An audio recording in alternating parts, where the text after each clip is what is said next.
Hello, and welcome to another Court of Corvids. You just blew out the candle. We've got a guest announcer this week. I just blew out the candle. I'm sorry, guys. I fucked up. I thought it was a glass of milk. Hello and welcome to Court of Corvids. Welcome to Court of Corvids. No, Wow. my name is Jacob. No. Oh, okay. I just like the smell. All right. I don't know what smell it is. Imagine a candle that was the smell of a blown out candle.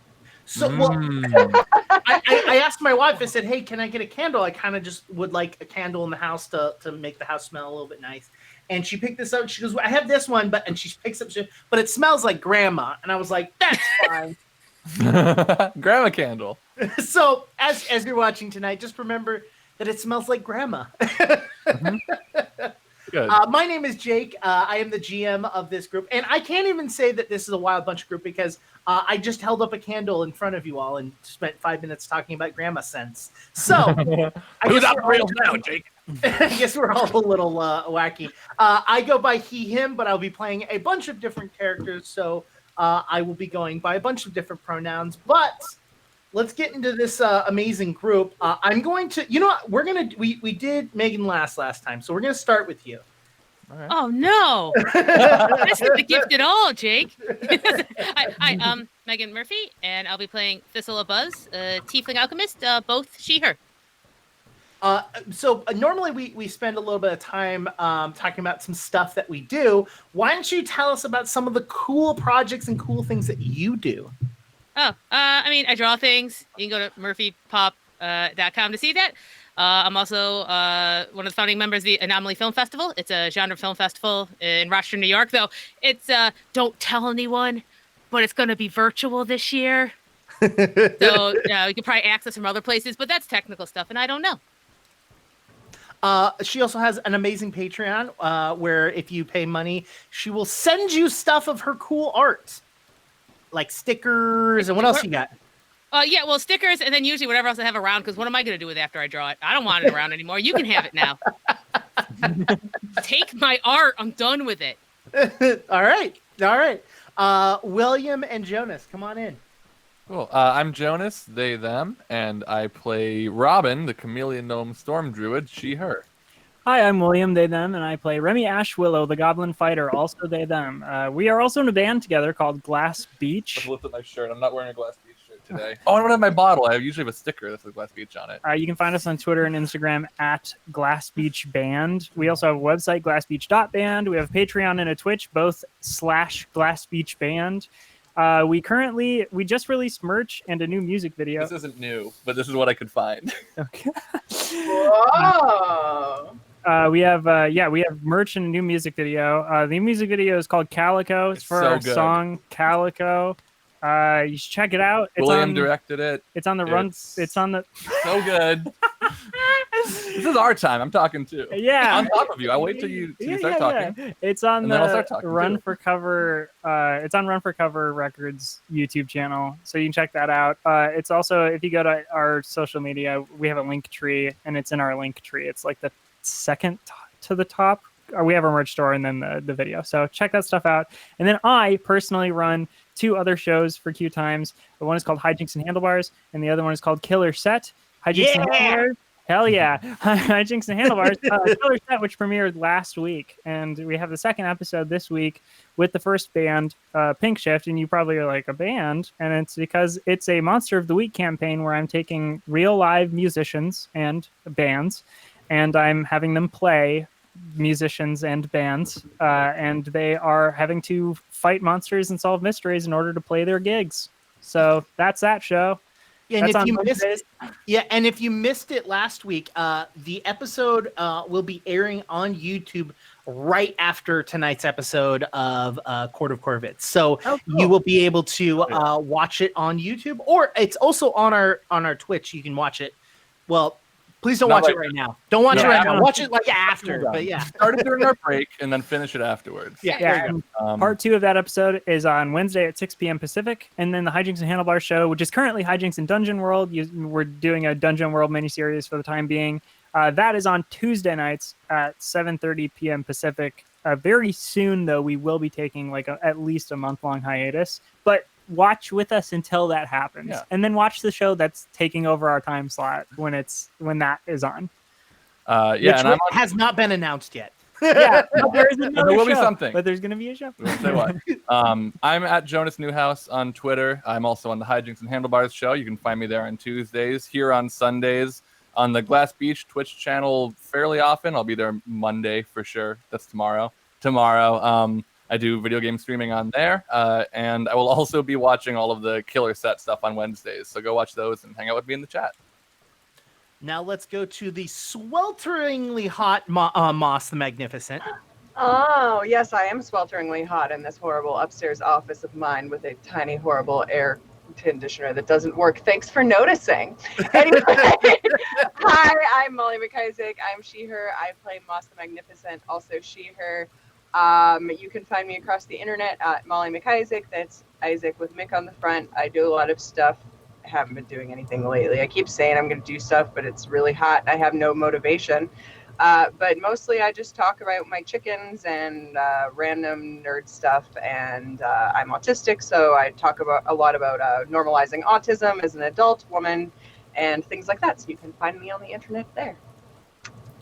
All right, finish us off, Krug. You're not going to call me swelteringly hot? I'm sorry, did you not see what Moss was wearing? Like... I'm Batman. It's pretty good. It's like it's open on the stomach. Like check that out. Oh, nice. Very nice. It's keeping me nice and cool. So I'm Krug, playing Krug Claudel, the human monk. Both of us he, him. And I would like to let you know that if you've been following the saga of where the F did Game Gorgon go this time, my computer died completely. I actually legitimately completely lost my computer. The motherboard died. There was nothing I could do about it. I took the opportunity to aggressively upgrade, and so now hopefully that should solve that problem for a very, very long time. And also renders will be faster, so I'm gonna announce it here for the first time. The 3 a.m. crew is now the 2:35 a.m. crew, so you just keep that in mind. Next time you're looking for a Game Gorgon, it's gonna be exactly 25 minutes earlier. Oh, and by the way, Game Gorgon's a show where we talk about role-playing games. We do a lot of Pathfinder content on there. That's like educational in nature. You know, we want to talk about like builds. We talk about like how rules work and stuff like that. This is not an educational stream. This is for funsies. We might get stuff wrong. We did it on purpose, or we didn't know, and don't get mad at us. So before we get to burying you all alive, No! can I tell a very money? embarrassing? Can I tell a very embarrassing story, Krug? Sure. So Does it have to do with me?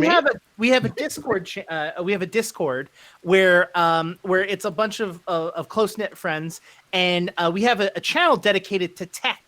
And as Krug was going through his computer, he sends us a picture and goes, "Hey, and it's of his motherboard." And he goes, "Hey, is this a burn or like what do you like? It, you know, I can't tell if this is just normal discolorization. I don't know what's going on." And I said, "Well, does it have a texture? Have you touched it yet?" And he goes, "Oh, I'm gonna go wash my hands and I'll check." And then a few minutes later, we get a response going, "There was just some gunk on it. I wiped it off."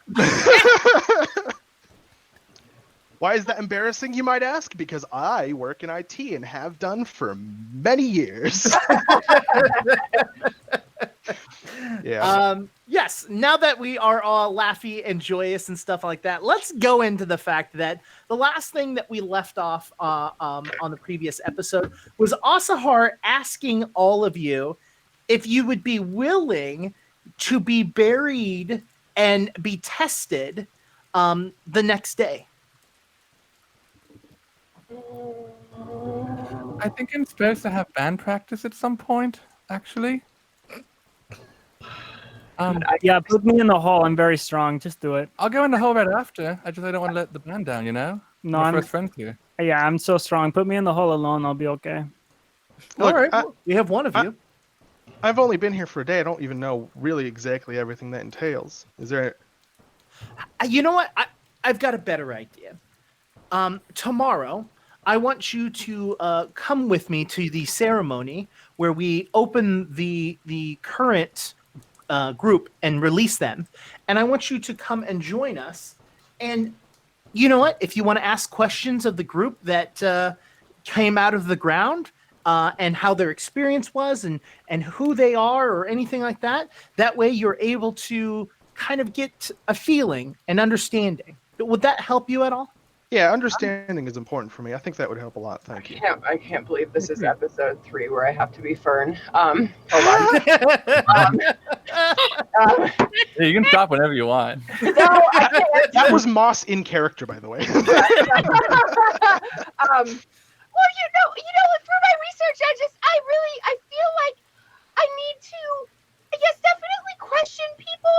And you see, I'm kind of claustrophobic, so I don't really know if I want to be buried. But for like the full experience as a writer, I probably should be. But yeah, I feel like I would definitely feel better if I could talk to the victims. I mean, the nice people who did this on purpose. Yeah.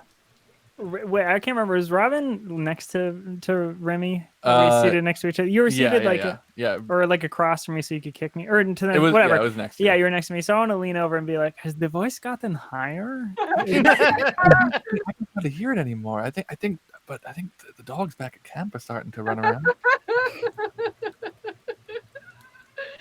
Woo. Well, then why don't we finish this amazing dinner, and then you will all be free to go on your merry way and hang out with anyone and get to know the people around here. And tomorrow morning during the ceremony, you can join me and ask as many questions as you would like. Oh, do you mind if I write it all down? Of course. Yay! So would you guys like to do anything else during this dinner, or would you like to fast forward to after dinner? Where is the pillow? He is sitting on it? He's currently sitting on the pillow. Yeah. Okay. And we asked him about it already, correct? Yes, and he said the wires were connected to a thing. Yeah. That helped distribute his power. Yeah.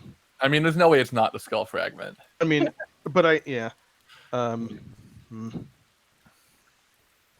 So at some innocuous point, like maybe close to the end of when we're like winding down the dinner, right? Not like immediately after we're done having this conversation about tomorrow. Krug's gonna say, Oscar, quick question that just popped into my head. You mentioned that your pillow has, or the wires going to your pillow have something to do with distributing your power. Why are you sitting on it during dinner? Are you afraid of something? Is there something I should be afraid of?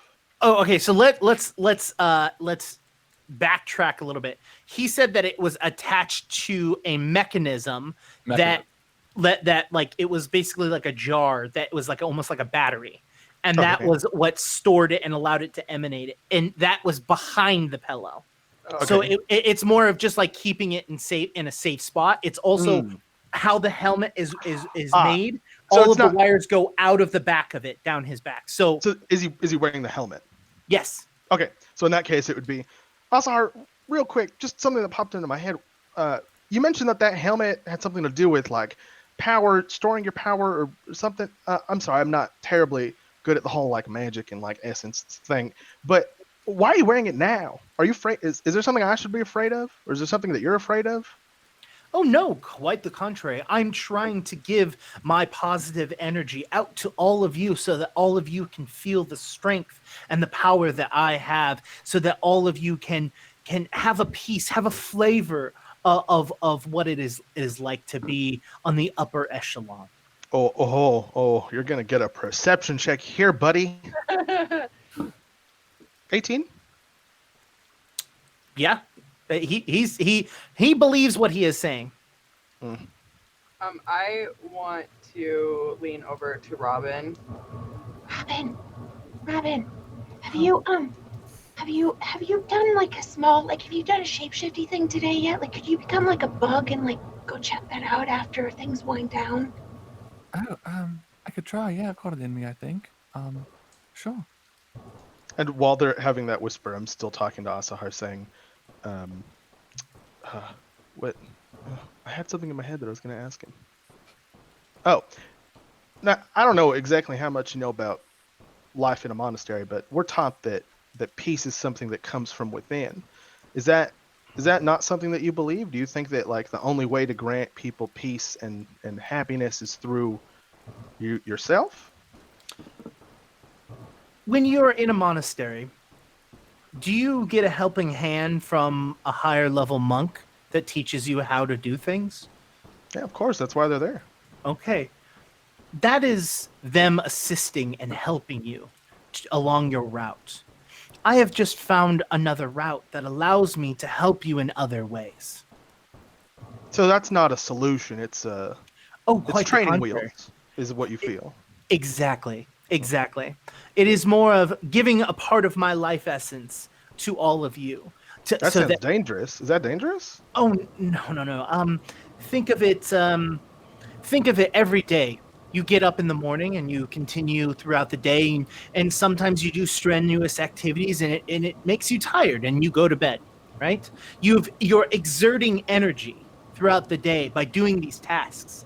That is what I do with this. I wear this, and I just give a small piece of my energy to all of you. I mean, I don't mean to pry too much, but you also get out of bed and like do things. I just saw you very handily manage to defeat whatever that giant thing was. Okay, excuse me. Sorry, yeah. All right. Not single-handedly. Rumpelstiltskin. That was me. Mm-hmm. That was Reggie. Also, you're a little worrywart. Is that what anybody calls you? Do they call you a worrywart, Rumpelstiltskin? I'm not a worrywart. I just like to understand things that I don't understand.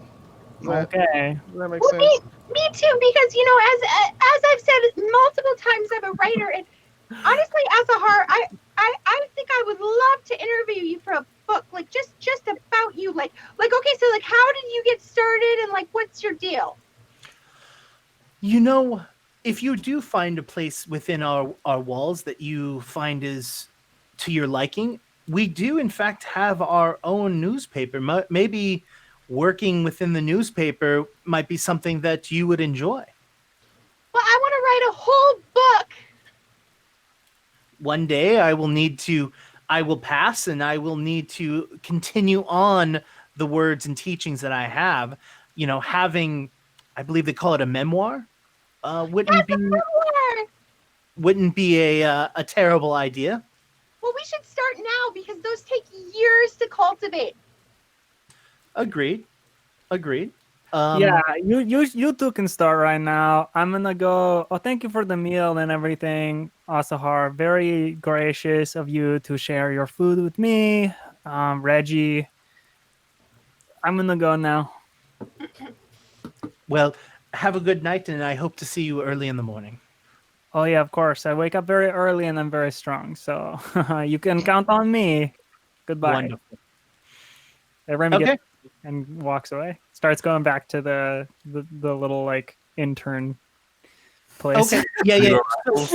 As you step out, as you open the door, it is still a light sprinkle. It's still raining.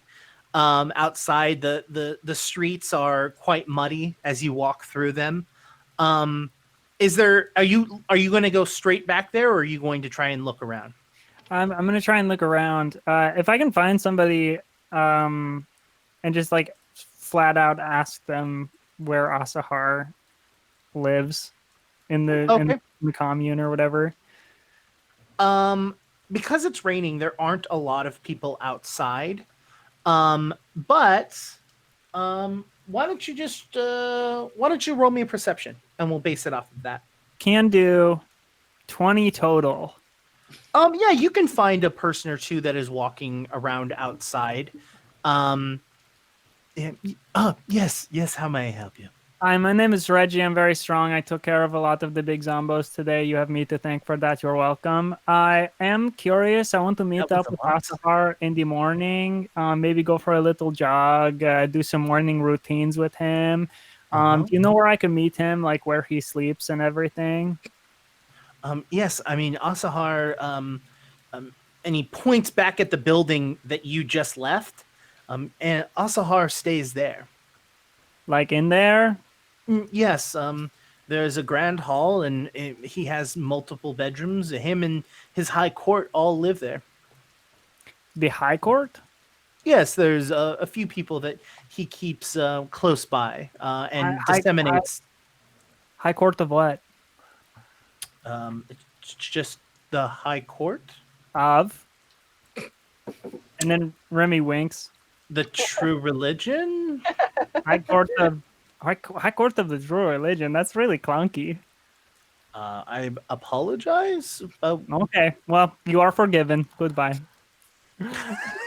And Remy just is gonna wander. Okay. So I would say the only other thing that you notice, out of like that would be like anything that's out of the ordinary, is that you see that there is a very large, what looks to be like almost a fish tank, right? But it's empty. Oh, I mean, it's not empty. It's got water in it. And there's like bars, metal bars that are like in different places inside of the fish tank. But there's like, that's it. Huh. Like jail bars, or No, like... no. The bars are at different heights inside the water, and there's like two. Yeah, but like they don't go all the way from one side to the other. They're almost like I can't think of a good description for it, but they're like they go 2/3 away across the in the water. So like it looks like there's an entire section of it that is clear, but they're just like bars. Huh. In sets of 2. Remy's gonna take out their little notepad that they've been keeping that list of things that they've done on this side of the secret secret cities, and he's just gonna draw the fish tank the way that they see it. I'm gonna do a roll on that. Not bad. I don't even know what I'm adding. God damn it, Jason. Wet ass pee bars. Wow. God damn it. What were you? If you'd like to draw, it'd be performance, I guess. Oh, cool. Okay, 18 then. Yeah, it's not horrible. Nice, cool. All right, then I'm gonna go back toward. I'm done now. I'm done here. Also, I need to go get my bastard sword from our little area. I'm walking around without it. What's everyone else doing? Like you're all still there with Asahar. Moss is annoying the crap out of him. He is very patient and calm and is answering any question that he feels is pertinent to him, like and who he is and his teachings, with full and open honesty. Okay, I'm asking like the standard, like who are you, where are you from, how did you get started, how are you so powerful, how did you start this group, etc. If there's anything that is valuable for those of us at the table to overhear. It is very it's very standard, and it sounds it's the exact answers that you had heard from the tour. Basically, you know, he was blind and he became an acupuncturist, and he discovered he had this power, and he has been once he discovered he had that power, he focused on it and tried to better himself. And as he bettered himself, he found other people that were like-minded that wanted to learn more about it. And that's where the true religion started. Okay. Where did you did you just like you, as you saw earlier, I totally discovered today that I have magical powers. So like, how did you discover that you're so powerful? Can I roll a? I think it would be sense motive to see if he believed that. Believed what? That Moss got magic powers today. Oh. Yeah, we have been getting away with so much without I doing kind of- deception rolls. I'm like sitting here. We are either Jake is going easy on us, or they figured us out a long time ago. Yeah, that's what I'm thinking too. Nice to see something. It's just like I just want to know: is he believing this or not believing? I can't tell what's going on right now. Is that what you want? Sense motive, right? Mhm. I'm gonna roll, Which is roll just a perception, by the way. Right. I'm 21. You have real dice. I'm 21. I'll use my computer. Both of you 21. Mhm. From what you can tell, Asahar likes talking about himself. And so as Moss is talking about, oh, I just learned this thing today, he probably knows that you're lying, right? But it's not like he cares. Yeah, why would he? You know what I mean? Like that's the impression that you get is that he probably knows, but like he isn't doing or acting weird about it. So either he's very good about that or just doesn't care that you're lying about these things. I want to. I don't know what kind of role this would be, and I might not even have the information to figure it out. But I want to see if I can get a read on, because he is blind, but he's able to perceive the world around him. Can I get a read on how precise that is? I guess how exactly that functions. Seeing how he reacts, maybe, so or as you can know from the story that he tells Moss that he's only partially blind. Okay.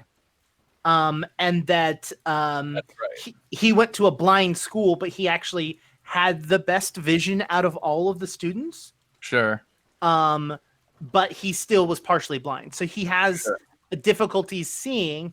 He wouldn't be able to, pinpoint the pin that is on your shirt and tell you what color it is, right? But he'll know where you are in a room.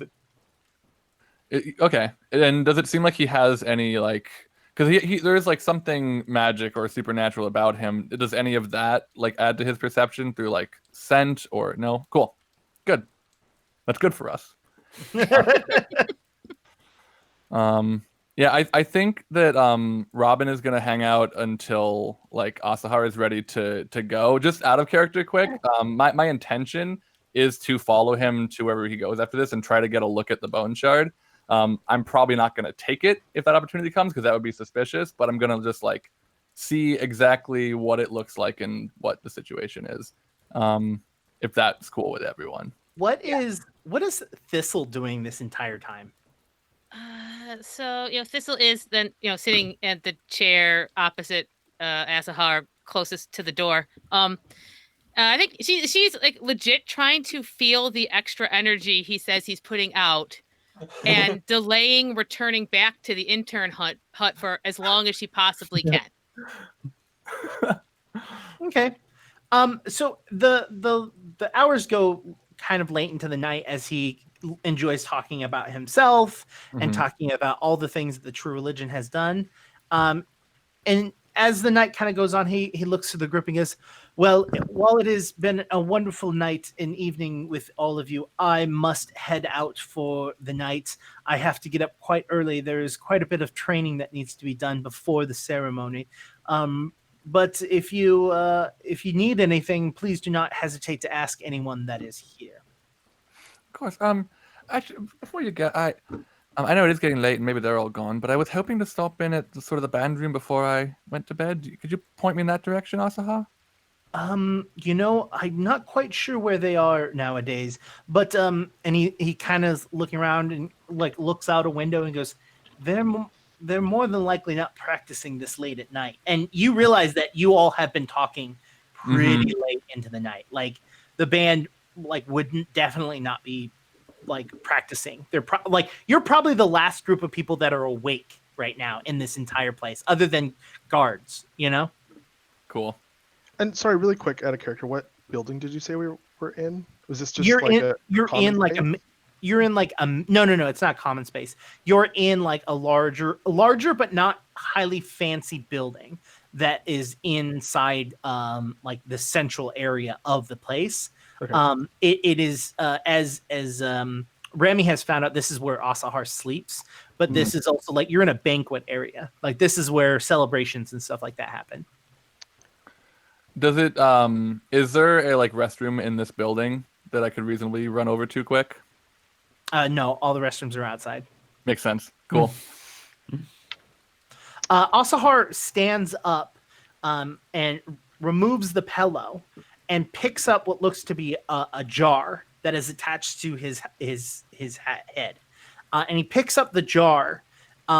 Everyone that's there, please roll me a perception check. Aye, Captain. I'm gonna go ahead and just you go this, Robin, and I'm gonna give myself a little bit of guidance on this perception check. 24. 24. Okay. Well, I rolled a 1, so it's an 8. 13. All right. Krug. 9. Wow. Wait, just for kicks, if I was there. Okay, I would have gotten a 15, but it doesn't matter. So everyone except for Robin sees that it is a glass jar with a green liquid inside of it, right? Robin sees that this is a glass jar that has a glass jar inside of it. The glass jar that is inside of it has the piece of the skull inside of it. And that there is a metal wire going from the bottom and top of the bone. And it is exiting out of the jar, like the internal jar, and is wrapped around the jar, like the internal jar. Yep, the internal jar, and then exits out the top of the jar and goes into the wiring mechanism that is attached to his head. Cool. Good to know. Yeah. He picks this jar up and he puts it on his, holds it on his side, and he looks. Good night, everyone. And he proceeds to walk further into the building. Walks to 2 guards. The 2 guards open the door for him. He walks through and they close the door behind him.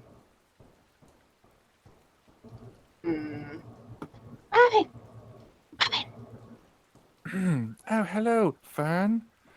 Oh yeah. The other name that you're going by. Hey, just in case. Yeah, right, that one. I'm gonna go go do the thing. Yeah. It's,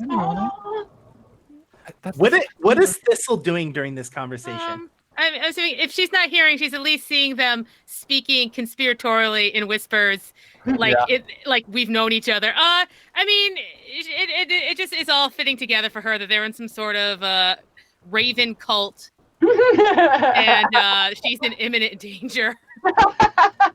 But she doesn't want them to know she's caught on, so she's like, "Yeah."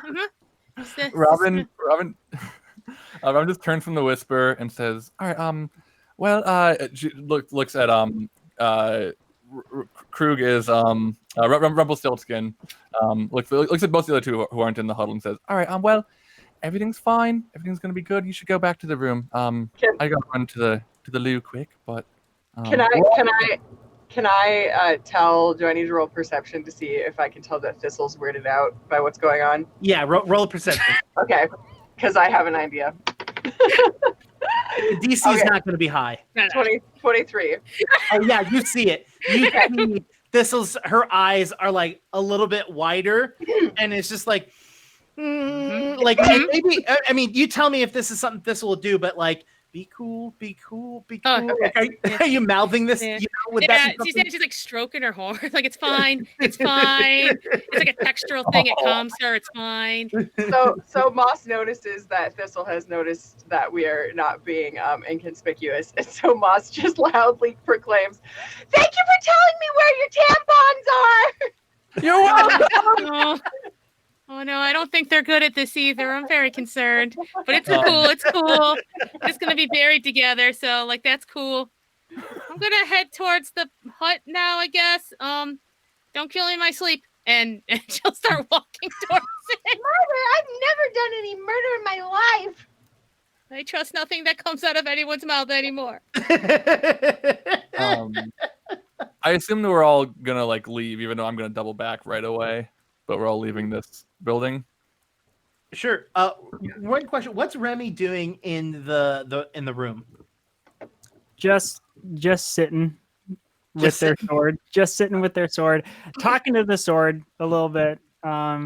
So Thistle 100% is going to be the first person to come back, And so Thistle's walking into this, is walking into Remy. It's a completely dark room. There's like one candle on the floor, like next to Remy.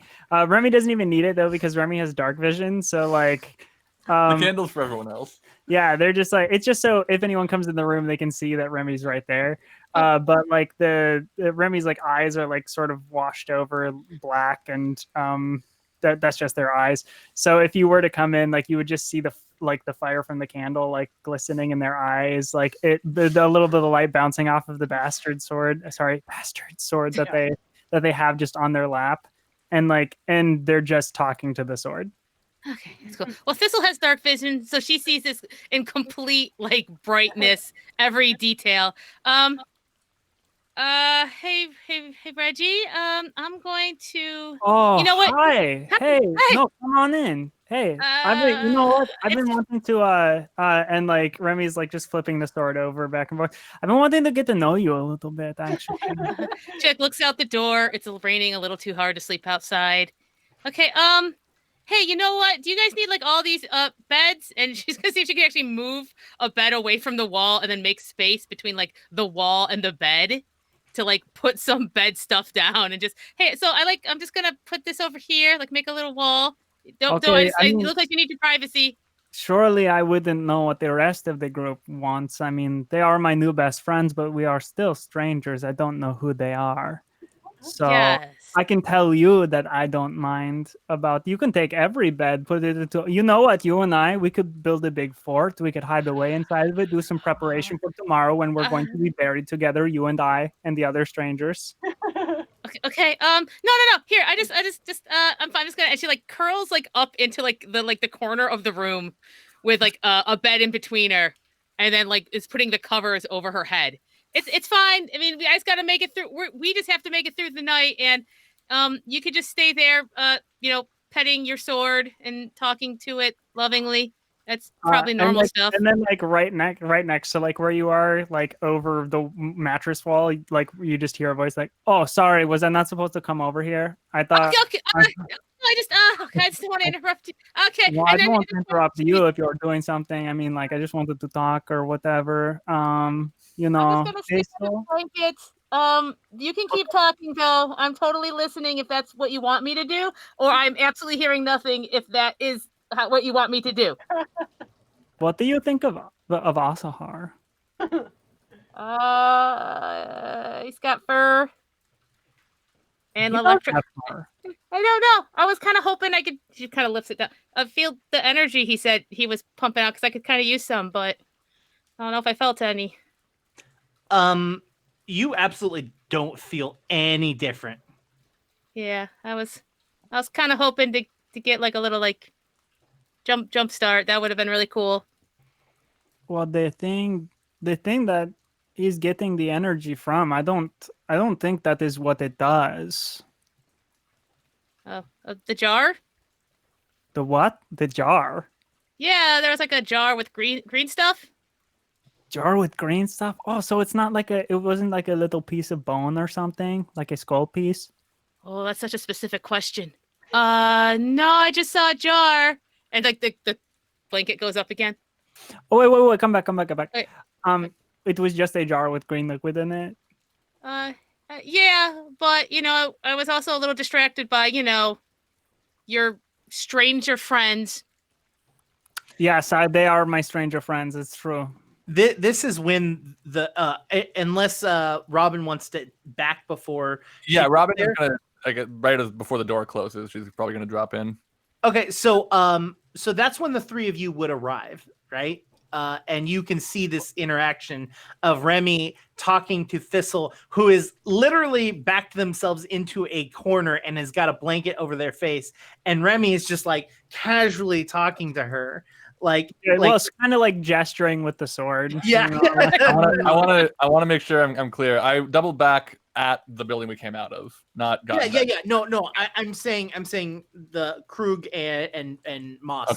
Okay.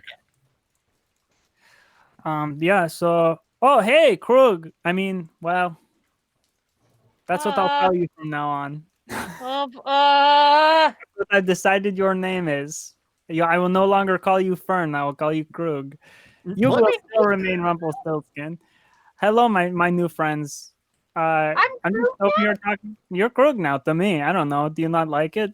It's kind of a silly name, isn't it? Yeah, it's pretty silly.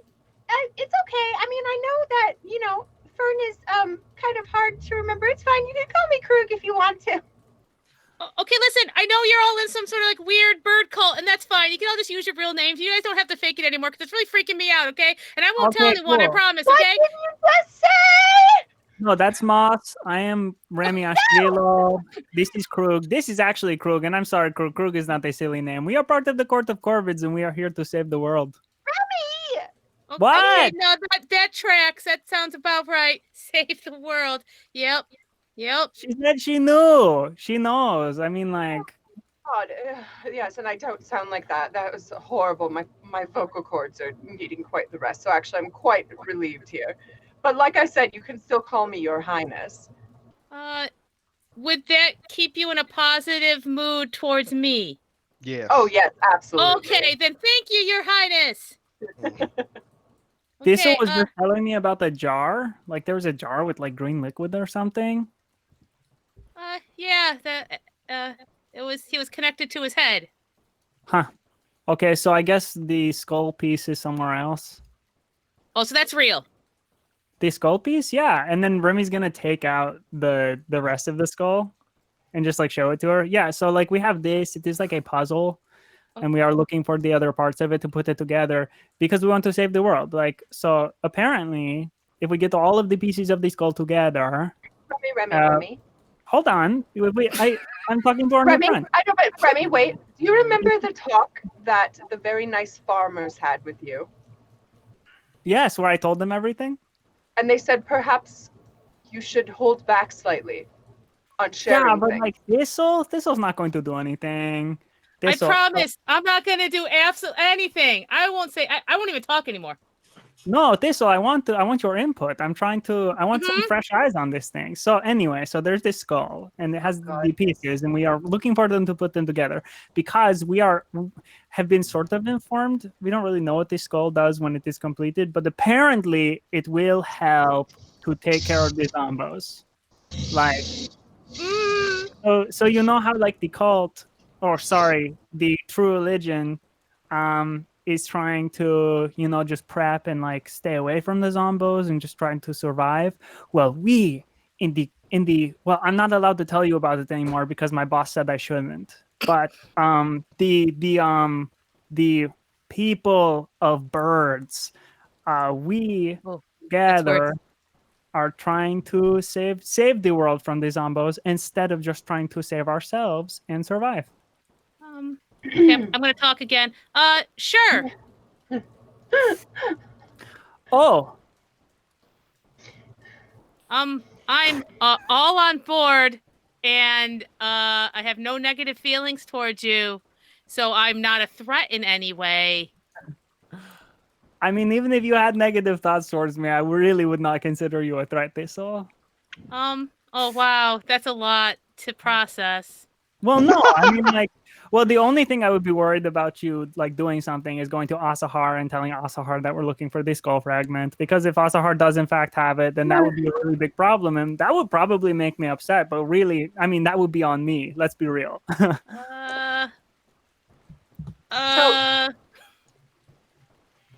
So, okay. You all are not... You're not worried about me at all. Because you don't have to, right? And she'll, like, look everyone in the eye deeply. Trying to assess their thoughts on her. Well, what is Krug doing during this whole entire thing? I'm watching, kind of like mouth open at Remy, just like. And every time Remy gives away another piece of information, Krug's just like. Yeah, Moss is legitimately just banging her head against the nearest hard surface, like very softly, but just like in complete frustration. And then once she says, none of you are worried about me, Krug kind of snaps out of it and says, I mean, I'm not worried about you any more than I'm worried about anybody else. Is that helpful? I don't want to fight. That's not why we're here. We're just here to make sure that nobody's in any danger. That's our job. If you're not putting anyone in danger that doesn't deserve to be, then you don't have anything to worry about. Okay. Follow-up question. Does that include making sure I'm not in danger? Oh yeah, no. I would protect you with my own life. I mean, if you need it, I don't know. You seem pretty capable handling yourself, but I'm not here to judge. Or to kill me. No, Ruby's gonna not turn here to kill you. Definitely not here to kill you. Krug, you think that she can handle herself? Like, you think if none of us were there, she would have taken care of the bat creature? Like, really? No, but I mean, smart enough to run, right? Oh yeah, no, for sure, that's true. Moss pointedly looks at Krug and says in exasperation, "You saw me try to stop him, right? Stop them, right? You saw me try to stop." What's there to stop? She said she knew. She said she knew everything about everything. I would have helped you, but it was sort of like a train wreck. I just couldn't. Trains don't exist. It was like a caravan wreck. It was like a caravan wreck. You're talking about me like I am not here. Moss turns to Thistle and says, "Listen, my dear, I do not have any personal issues with you, but I will let you know that we are a very tight-knit group of people who are, in fact, trying to save the world." Remy was very, very serious about that. And we have been known to flatten those who get in our way. So either you are for us or you are against us. And I do think that you could be a beneficial friend to us. I've learned of this concept recently of friendship, and I think that you could help us through this. So I think, Thistle, that you should just align yourself with us now that you know these things, because then there won't be a problem. That was way more threatening than anything I said. This is just gonna look at you all and then just go like, okay, and then like just puts the blanket up over her head. Why'd you move the bed though? I wasn't threatening. I was just being honest and truthful, like you, Remy. Where's Robin? Yep, that's where we're gonna go next. Mm-hmm. Robin, as soon as you exited the door for the group, I believe you decided to double back. I want to like from right outside of the building. Am I in eyesight of anyone around? Are there, like people milling? No, it's raining out still, so right. Everyone's primarily kind of like tucked into their homes. Cool. Then yeah, I think like basically right before the door closes, I want to just like immediately shrink down super small as there's like a little like a tiny little, it's almost like a phone vibrating. Okay. Like electric sound effect. And then just like tiny little what color is the inside of this building mostly? A gray. Tiny little gray ant just crawls in around the door and starts scurrying across the floor, basically trying to camouflage and be not seen as best as possible. And the reason I chose an ant is like, even though you don't get like special statistics for the type of creature you are, ants have very good sense of smell. And I'm going to be essentially trying to track Asahar back to his room, following his scent trail. So I'm going to roll for, is that survival or is that perception? Perception. Perception? Cool. And I already know where to start. I can go past the two guard that you talked to. That is, I think, 24. Yeah. Unless it's different because I'm an ant. I don't think it would be higher. Spells. Are you looking at insect form? Pest form. I don't have insect form technically. But I can turn into an insect through pest form. Yeah. Low light vision, imprecise scent to 30 feet. Acrobatics and stealth modifiers of +10 unless yours are higher. Weakness 5 to physical damage. Speed 10. AC 15 plus your level. That's it. 24. 24. 24. Yeah, so it takes you a little bit to get across the room, since your movement speed is only 10 feet. But you're able to get there to the door, and you're able to go underneath the doorway and not be detected by anyone. You can see that there is a plethora of doors within the smaller hallway. And you focus in on Asahar and what he smells like. It's actually kind of difficult. Even with your 24, there are so many incense burning throughout the entire place that it kind of wafts and it's very difficult for you to follow it. But it's like, think of like a video game where it's like you can kind of sort of see like the red outline of the scent of where. I know what you're talking about. Yeah, right. Like that kind of just like faint like. And so you know where Asahar had gone to. Cool. Do I think based on like how long it took me to get through that room that I can make it there before turning back into a gnome? How long can you stay in this form? 10 minutes total. It's only been a couple minutes. Okay. You feel like you can definitely get there and get directly out. You might be able to get out of the whole entire building without having to change, but you don't know what's on the other side of that door. Right. It might be another hallway that leads you to another place. So as of right now, you know for sure you can get to that door and possibly get out. Let's. I think what I would do is I would follow the scent until I was like keeping track of where my nearest exit is, right? And just like if I get to a point where I have to turn back now or I'll have to shapeshift again, I want to know that. Otherwise, I'm going straight for the source of his smell as best I can. Okay. So you go forward and you go into this room, and it seems to be Asahar's room. Cool. Asahar is in there. He's sitting at a chair and he is brushing himself. And he is no longer wearing the cap. Cool. You do roll me a perception check. Yes, I would love to look for. I'm mostly looking for where the jar is, but also the cap, and also whatever else might be in here. Ooh, you know what? I might not get in here this episode again. I'm going to use a hero point because I just rolled a 5. I'm also. Sorry, William. You're fine. Gonna use a different die. That's my bad guitar anyway. Oh no. That's 23. 23. Okay. A little better. You look around the room, and the first thing that you see is the cap itself. And the cap itself is on what looks to be like a fake head. Like it's made of like mannequin head. It's a mannequin head. It's just a leather wrapped ball, basically, that the cap has sitting on it to keep its shape. Is very similar to what people do with wigs. Mm-hmm. And the cables run back and go to the jar that is sitting on his table. Cool. And still unopened? Yes, completely. It with your perception check, with the previously of what it looked like and the fact that you're a little bit closer and you're able to look, you can see that the jar is sealed. It's not just like a glass jar, like something like either wax or something is melted on it to prevent the liquid from getting out. Okay, sure. So it doesn't look like he ever opens it up. It's just like that. Correct. Now. Cool. Good information.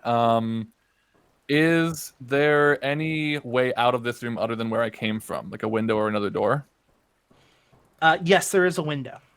Okay. Then I would like to, and I'm going to. I want, if I need to roll stealth to like walk stealthily, I will do that. But I want to like make sure I'm not, because you can still see an ant, and you still, you might crush it. So I think I do want to roll stealth to not, okay. Not get picked up. It's not great. But I do have I guess I would assume that my +1 for being able to like camouflage myself to my environment, +1 to stealth would carry over if I do that in my shape form. I have no idea, but I'm gonna say sure. Yeah. So also remember that you get a stealth modifier of 10.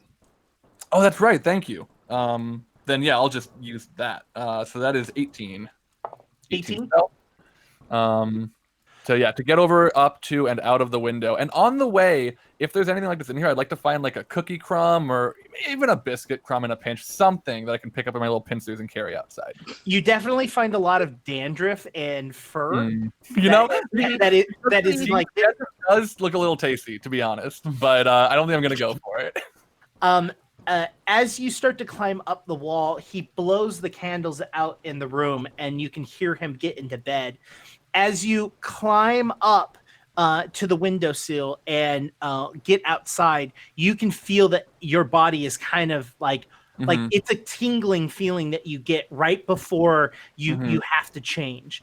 And as you get to the outside, you realize that that you're over like a cliff, like, and you're just like, oh no. Okay. How far am I from being able to just like go around the side of the building if I were to climb? You look to the left and right, and you can see that the building is kind of like not circular, more of like pentagonal, right? Around. So you don't know if it goes like you don't know. You're not sure. Okay. Another question: how far am I from the roof? And how far is the roof from the ground? You could get to the roof. You could get to the roof. Cool. I'm gonna climb up to the roof, and then just like I imagine that Robin is like starting to shift back as she's climbing up as an ant. Like parts start getting bigger or more like humanoid, and then she just kind of like physically yanks that back into ant form till she gets to the top and just like rolls onto her back in full gnome form. Yeah. So you're standing, or not saying you're like laying on your back on the roof, which is tilted, by the way. So you're like laying there, your feet towards the edge, and you're just like. Oh, like you understand how close that you were very much. I was close to like 6 different times of dying just now, or 6 different times of dying. Yeah. Okay. So from what I remember from like the front of the building, right? If I were to cross the roof to get there, how far would that drop be? Oh, I mean, it's like if you get to the front, it's like 10 feet, maybe. Cool. Yeah. I think that's my plan then. I'm gonna roll stealth and just like carefully kind of like army crawl my way over there. I'll roll stealth. I would assume I have to roll stealth to sneak across an entire rooftop after making this ill-perceived decision. Hell yeah. Woo! 19 plus, well, it's just me now, so 26. 26.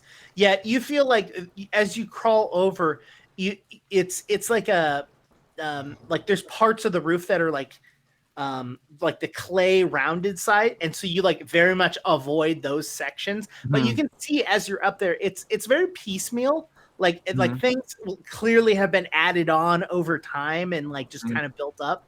And you get to the front. It is still raining out, which also helps you with your stealth check because the constant pitter patter of the rain allows you to crawl across and be able to get to the front.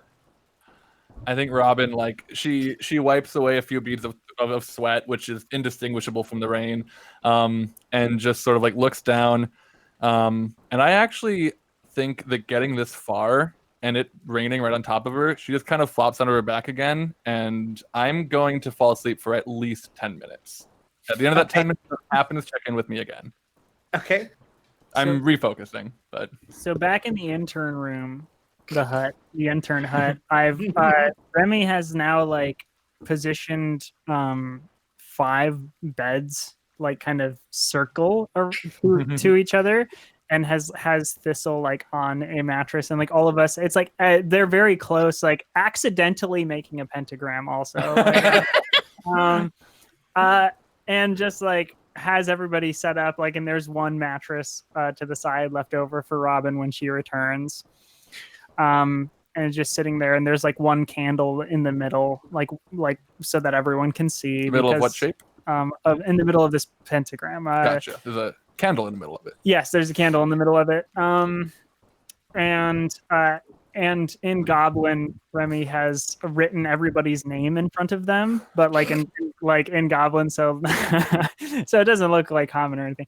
And then like comes over and like sits down directly like across from Thistle, and is like gesturing for Krug and for Moss to like be seated at their positions as well. Okay, Moss the Magnificent, if you could take your spot on your mattress, like just take a seat there. Your name is on the floor. Krug, if you could take your spot over there. Okay, but can I go to sleep though? No, we need to talk this out. I can tell that Thistle feels uncomfortable about us, which like we are kind of cliquey. I get it. I understand. It's sort of hard for people to get involved with our group. So we are going to do a game.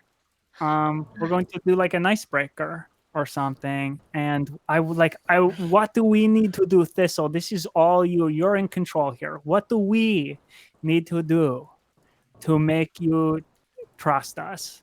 Like, how are you going to be comfortable with us in this situation?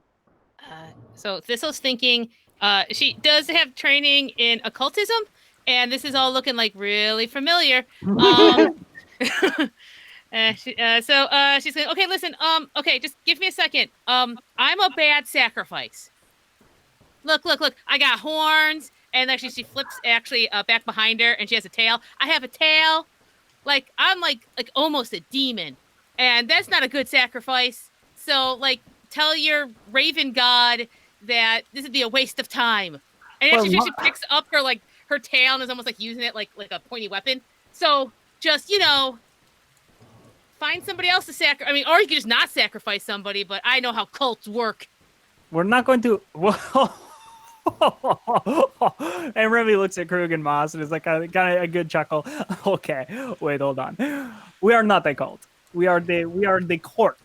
We are a court of Corvids. We are not the cult of Corvids. We're essentially the opposite of a cult. In fact, one of our main objectives is to get people out of cults and to shut down cults. That's what cults say. They don't call themselves cults, and they want to get members out of other groups into their group. Thistle, listen to me. I think I've been in your position before where you don't understand friendship. I used to not understand friendship either, but what we are here is we are friends who work together towards a common goal. We are the friends of Corvids. No, I've heard that line before too. We're friends, or we just want to fill out a questionnaire, or like hold these two things and I'll know how you're feeling emotionally. Wait, I've done it all. Do you not think the true religion is a cult then? Because based on the things you just said, it is. Well, that's what I do. I learn about stuff, and then they tend to be cults. Wait, so you are not against joining this cult, but you are against. Well, we're not a cult. You almost had me. Okay, so here, I give everything a chance, and so far, SR has tried to shares energy with me, and you have surrounded me in a pentagram with a candle. With this writing on the ground. No, okay, that's your name. I wrote it in Goblin. That's that's the first language I knew. I'm sorry. There's no way I can know. True. Okay. Wow. We could do some trust exercises or something. I mean, like, I'll fall into your arms, you'll fall into mine. I'll go first so that you feel, I don't know. Or is there anything? Krug, you're usually very smart about these sorts of things. Come on, Krug. Listen, I guess, look, if you want to define a cult as a group of people looking to recruit more members and to like make change in the world, then yeah, I mean, every group of people is a cult at that point. Like you can't have a definition that broad. I think the key difference between what we're doing and what the cults that we pursue do is that they have sinister intentions and we have good ones. Yes. I'm not saying we always do good things. I'm saying we always have good intentions. We're human. We make mistakes, right? But we're not all human. I am a goblin. My apologies. I'm an elf. I'm actually the only human in the room, so that was really unfortunate phrasing. Apologize to everybody else. But that having been said, right? Then most sentient creatures, I think, can just kind of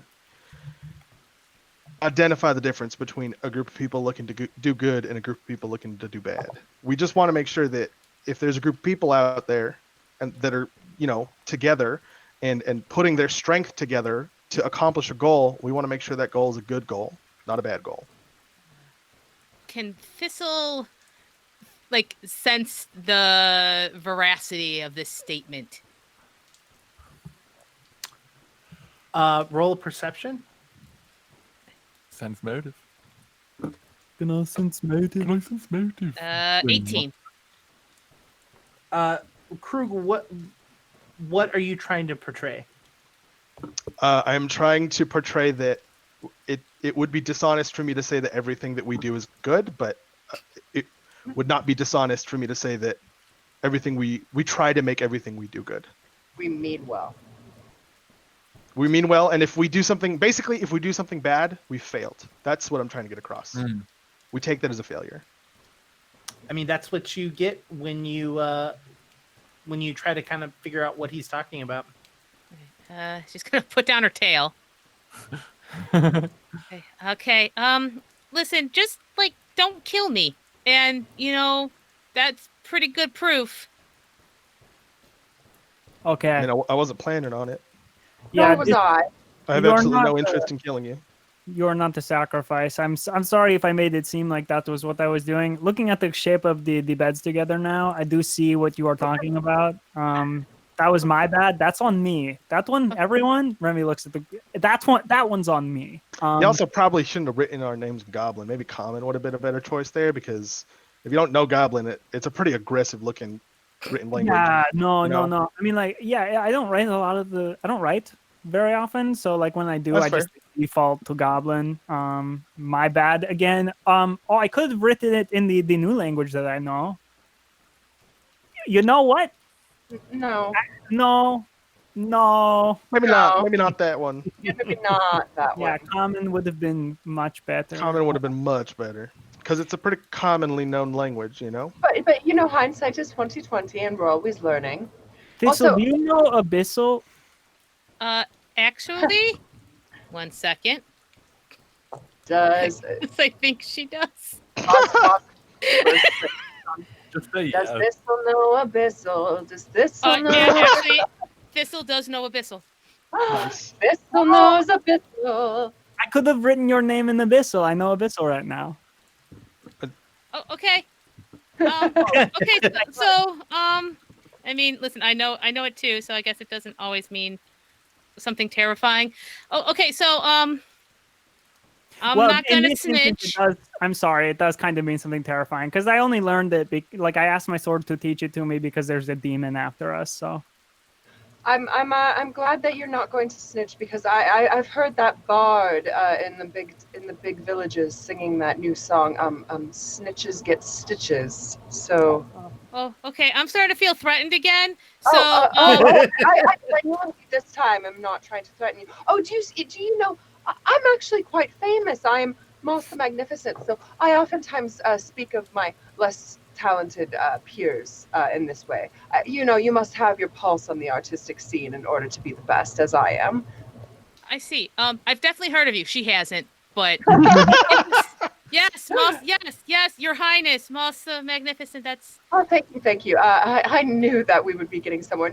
Now you must rest easy, because of course you know that Moss the Magnificent would never join a destructive cult. That must be as much celebrities. proof as Yeah. you need. Yeah, celebrities don't join cults. This is correct. Okay. Oh, no, never. They just start them. yeah, they do start them. However, Celebrities. I mean, technically, Tom Cruise didn't start Scientology, but yeah, but Jared Leto started whatever. Yep, they- Jared Leto did. So I would think this- Thistle. Yeah, good. I'm gonna say if 10 minutes were to pass, Robin would come back to the room. Would this be a decent time for that? Yeah. Yeah, I think I wasn't expecting it to happen, but yeah, just like she refocuses there in the rain and comes back in, just like soaking wet. Hi, everybody, strangers. Oh, hey, no, Thistle's in on everything now. Everything? I don't know. I didn't tell her about the. Oh. Don't. Okay, so you are a group that's not a cult that's looking to put together a skull to save the world, but also you have a demon after you, but that's something else. Yeah. And that's Krug, and that's Moss, and that's Krug. Remy. And I'm Robin, and Okay. Robin doesn't sit on Remy's bed with them. And we have decided not to kill me. Right. Oh, that- yes. Why was that a decision? It was that was never in consideration, was No, it? it was never in consideration. But it did. I put the mattresses together, and it made it look like we were going to do a sacrifice, and it was really my bad. You know what? Remy looks back at the group. That one's on me. That one. This is my bad. That's a my bad on that one. Krug's gonna grab one of the beds and drag it to the other side of the room and sit in it and be like, "I'm gonna go to bed because Wait. Oh yeah, we're What are we going Also- to do tomorrow? We have no idea. We have not seen the skull fragment. We don't know Oh, where I've it is. seen the skull fragment. Yeah. I Oh, saw it- really? Yeah. Okay. So. Remy's eyes get huge. Where is it? Sorry. Tim Allen sound. Can we slow down? Questions. I just woke up. Hold on. I saw it after dinner. He pulled up the jar. You saw it too, right? There's the jar inside the jar with the little shot in it floating around, wrapped in wire. And then I anted over to his room, snuck on in there, almost fell to my death. Saw it in there. It's like wax sealed, right? I couldn't get the shot. Obviously, I was an ant. I could carry my own weight, more than my own weight, but I can't get into a jar. Crawled across the roof, took a nap, got back here. But yeah, I saw it. It's small. Did anybody see you or I was an ant. realize that didn't answer my question? If anybody saw me, I wouldn't know. I was an ant. All right. I don't think so, though. I mean, Krug, it's me. I think I don't really get caught. I also Look, think that if someone saw an ant, they would squish the ant, and here is Robin not being squished. So It's true, I didn't get squished, and I even took a whole nap on the roof, and nobody saw me. Took a whole ass nap. A whole nap on the roof. Nobody saw me, so no, yeah, I think I got away scot free. I know the way to his room now, both sides. We want to take one over the other, but Oh yeah, no, he's inside of the building that we were in, Yeah. and that's also where the court. Hold on, the high court. But the high court all lives in there as well. The High Court of what? I don't know. I asked the same thing. They said it was like the high court of the true religion. That's what it was. oh, that makes sense. That seems a little bit clunky, though. Yeah, no, it's a It's mouthful. clunky. It really is. It is not nothing like court of What do Corvids. you expect? From And me? I think that's where we're going to take our break. We're going to take a little bit of an early break because I think this is a good part before we go into tomorrow morning. So we'll be back in a few minutes. See you in exactly 10 minutes. Welcome back again.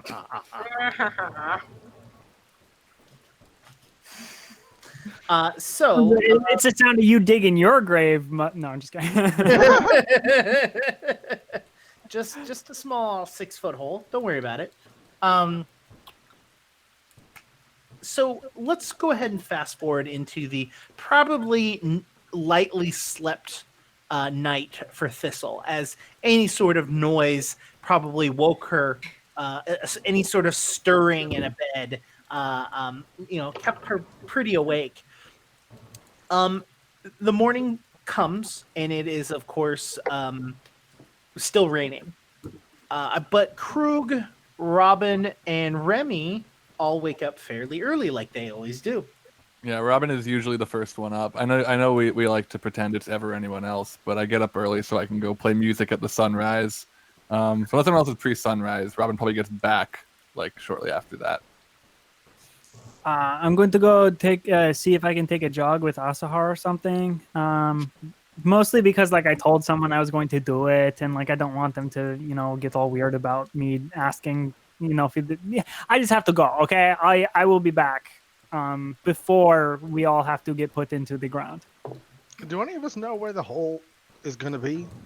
Yeah, you I all don't know. saw where all of them are lined up. Yeah. I think I'm gonna go there. Hey, I'm gonna go Krug, scope it out a little bit before we Krug? actually. Krug, excuse me. Yeah, what- Really what's quick. Uh-huh. Can you find out if like how the material that they use for the like tankard thingies that we're going to be in? I could try, but I'd imagine I'd have to dig them up to do that, and I don't think that's a great idea. Well, you could just ask. People around here are very forthcoming. I mean, Okay. I thought you meant like you want me to find out all sneaky peeky like, but okay. Oh, if no. you just want to know, I'll try to figure that out. Sure. Yeah, that sounds great. Okay, so I'll go do my thing. You do your thing. Moss will sleep until probably the ceremony. Let's be real. Thistle, do you want to do anything? I mean, there's lots of things I want to do, but I think my choices are a little limited right now. I don't know. We're gonna see people dug up, right? And then get buried ourselves? So, Yeah. but there's nothing you want to do before that? You know what? Think on it. I'll be back. Goodbye, everyone. Oh, And okay. then Remy grabs their bastard sword and then just leaves. Cool. Wait, I was actually gonna go see if I could catch up with my band friends before the whole ceremony thing. I don't know. Some of the people here are actually really nice. I mean, I'm sure many of them are. I haven't talked to many, but I don't know if that's something anyone feel like tagging along in. It might be, I don't know, boring if you don't have something in your hands, but they seemed cool. I guess, yeah, I don't want to be with a bunch of people, but I also don't want to be alone. So, okay. I understand that. Hey, that's why I'm married. Oh, okay. Okay, yeah, I guess I could come along. Okay, So- cool. Yeah, I can visit my new cool friend. So Krug and Remy, you're basically the two of you are going to the same location, right? So Yeah. as the two of you start to walk over, you notice that there is a decent amount of people up and awake, and they're surrounded by the large fish tank that you noticed, Remy. Oh yeah. Wait, they're surrounded by the fish tank? No, You mean no, the they're surrounding. surrounding the fish Oh, tank. okay. Hey, I was hey, like, Rumpelstiltskin, come here, check this out. So Alright. yesterday I was like looking at this. Here, I made a drawing of it, it and I looked pick fun. up the notepad, and we're close enough. You can probably see the tank. You can't see it because there's people surrounding it. Oh, this is what it looked like, and I put it up as if it was like right where it is, and then I pull it down and it's just people, and I put it back. So if no one was there, this is what you would be seeing. Is it a good drawing, or is it like just a square on a piece of paper? It was it's all right. good. It was pretty Oh, good. okay. That's actually a pretty good drawing. Really nice. Well, thank you very much. I have been not practicing at all. I got very lucky. What is the point, though? I mean, like, it's just a container. Like, why do you think this is important? With the bars, I don't know. It looked weird, and everyone's surrounding it right now. So, like, clearly something is going on. Well, I mean, there's one way to find out, and I'm Yes. gonna walk through the. As you're starting to walk up, before you can like get up to the crowd, you hear the desperate gasps of air as someone clearly inside this water tank is outside of the water tank and the water splashing wildly in it, and everyone is standing there and clapping.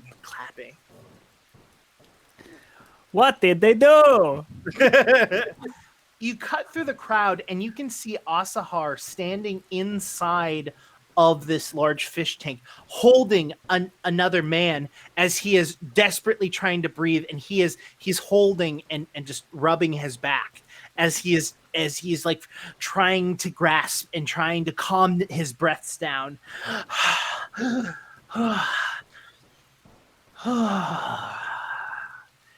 And he steps away from Asahar as he catches his breath, and he turns to the audience watching him again, and he ducks his head under the water, his whole entire body back under the water, and he goes down to about the second layer of bars and goes underneath them and puts it so that each bar is over his shoulders so that he can't just go straight up.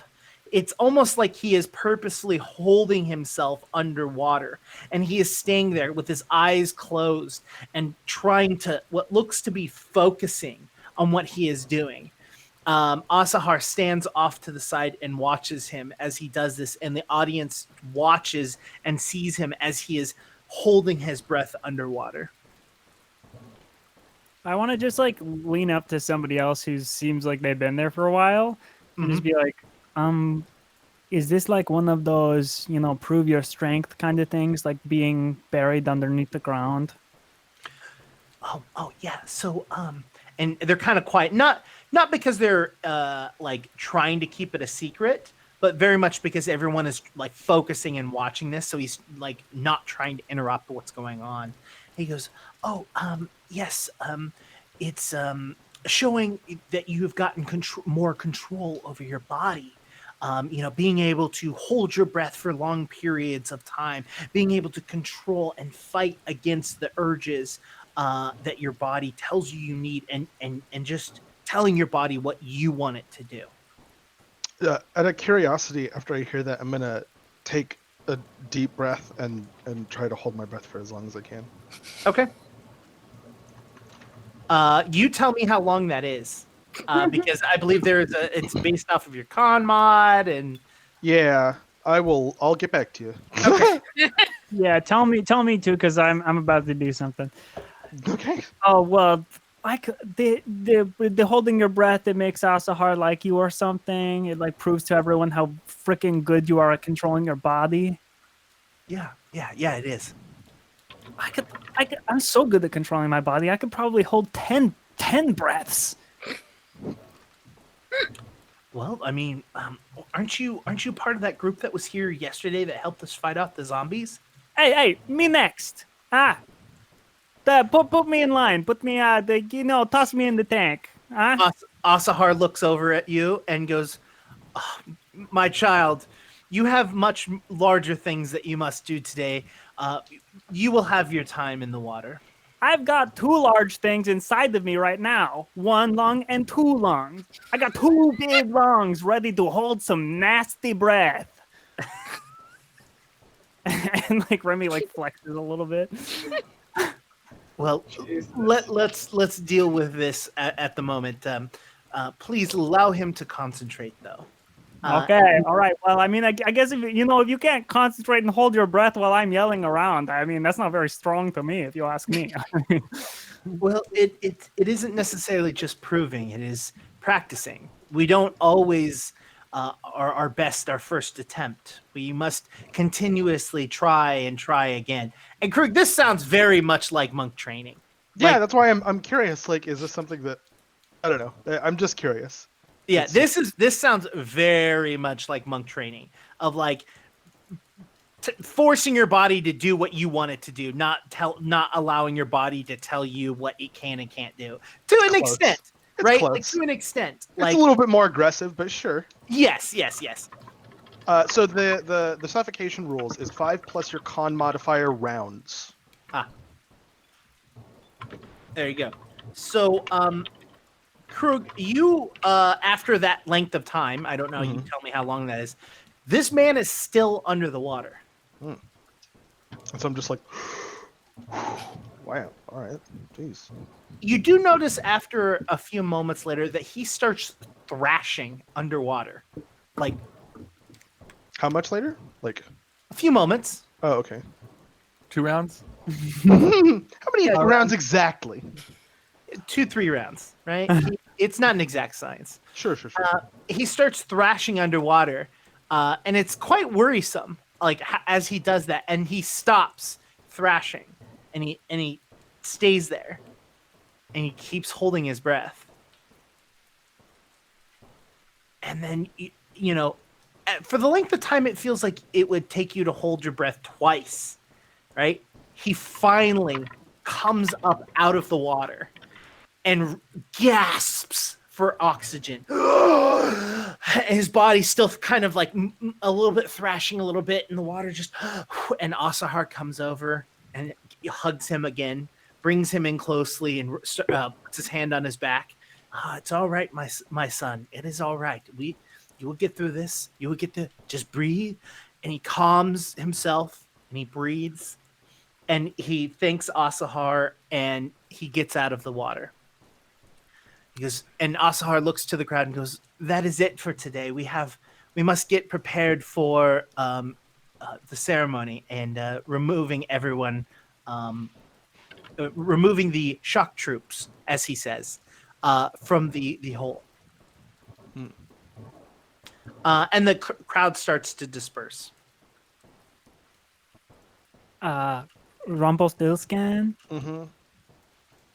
I mean, like, I was being a little boisterous there and everything, but that seemed like a really long time to hold your breath.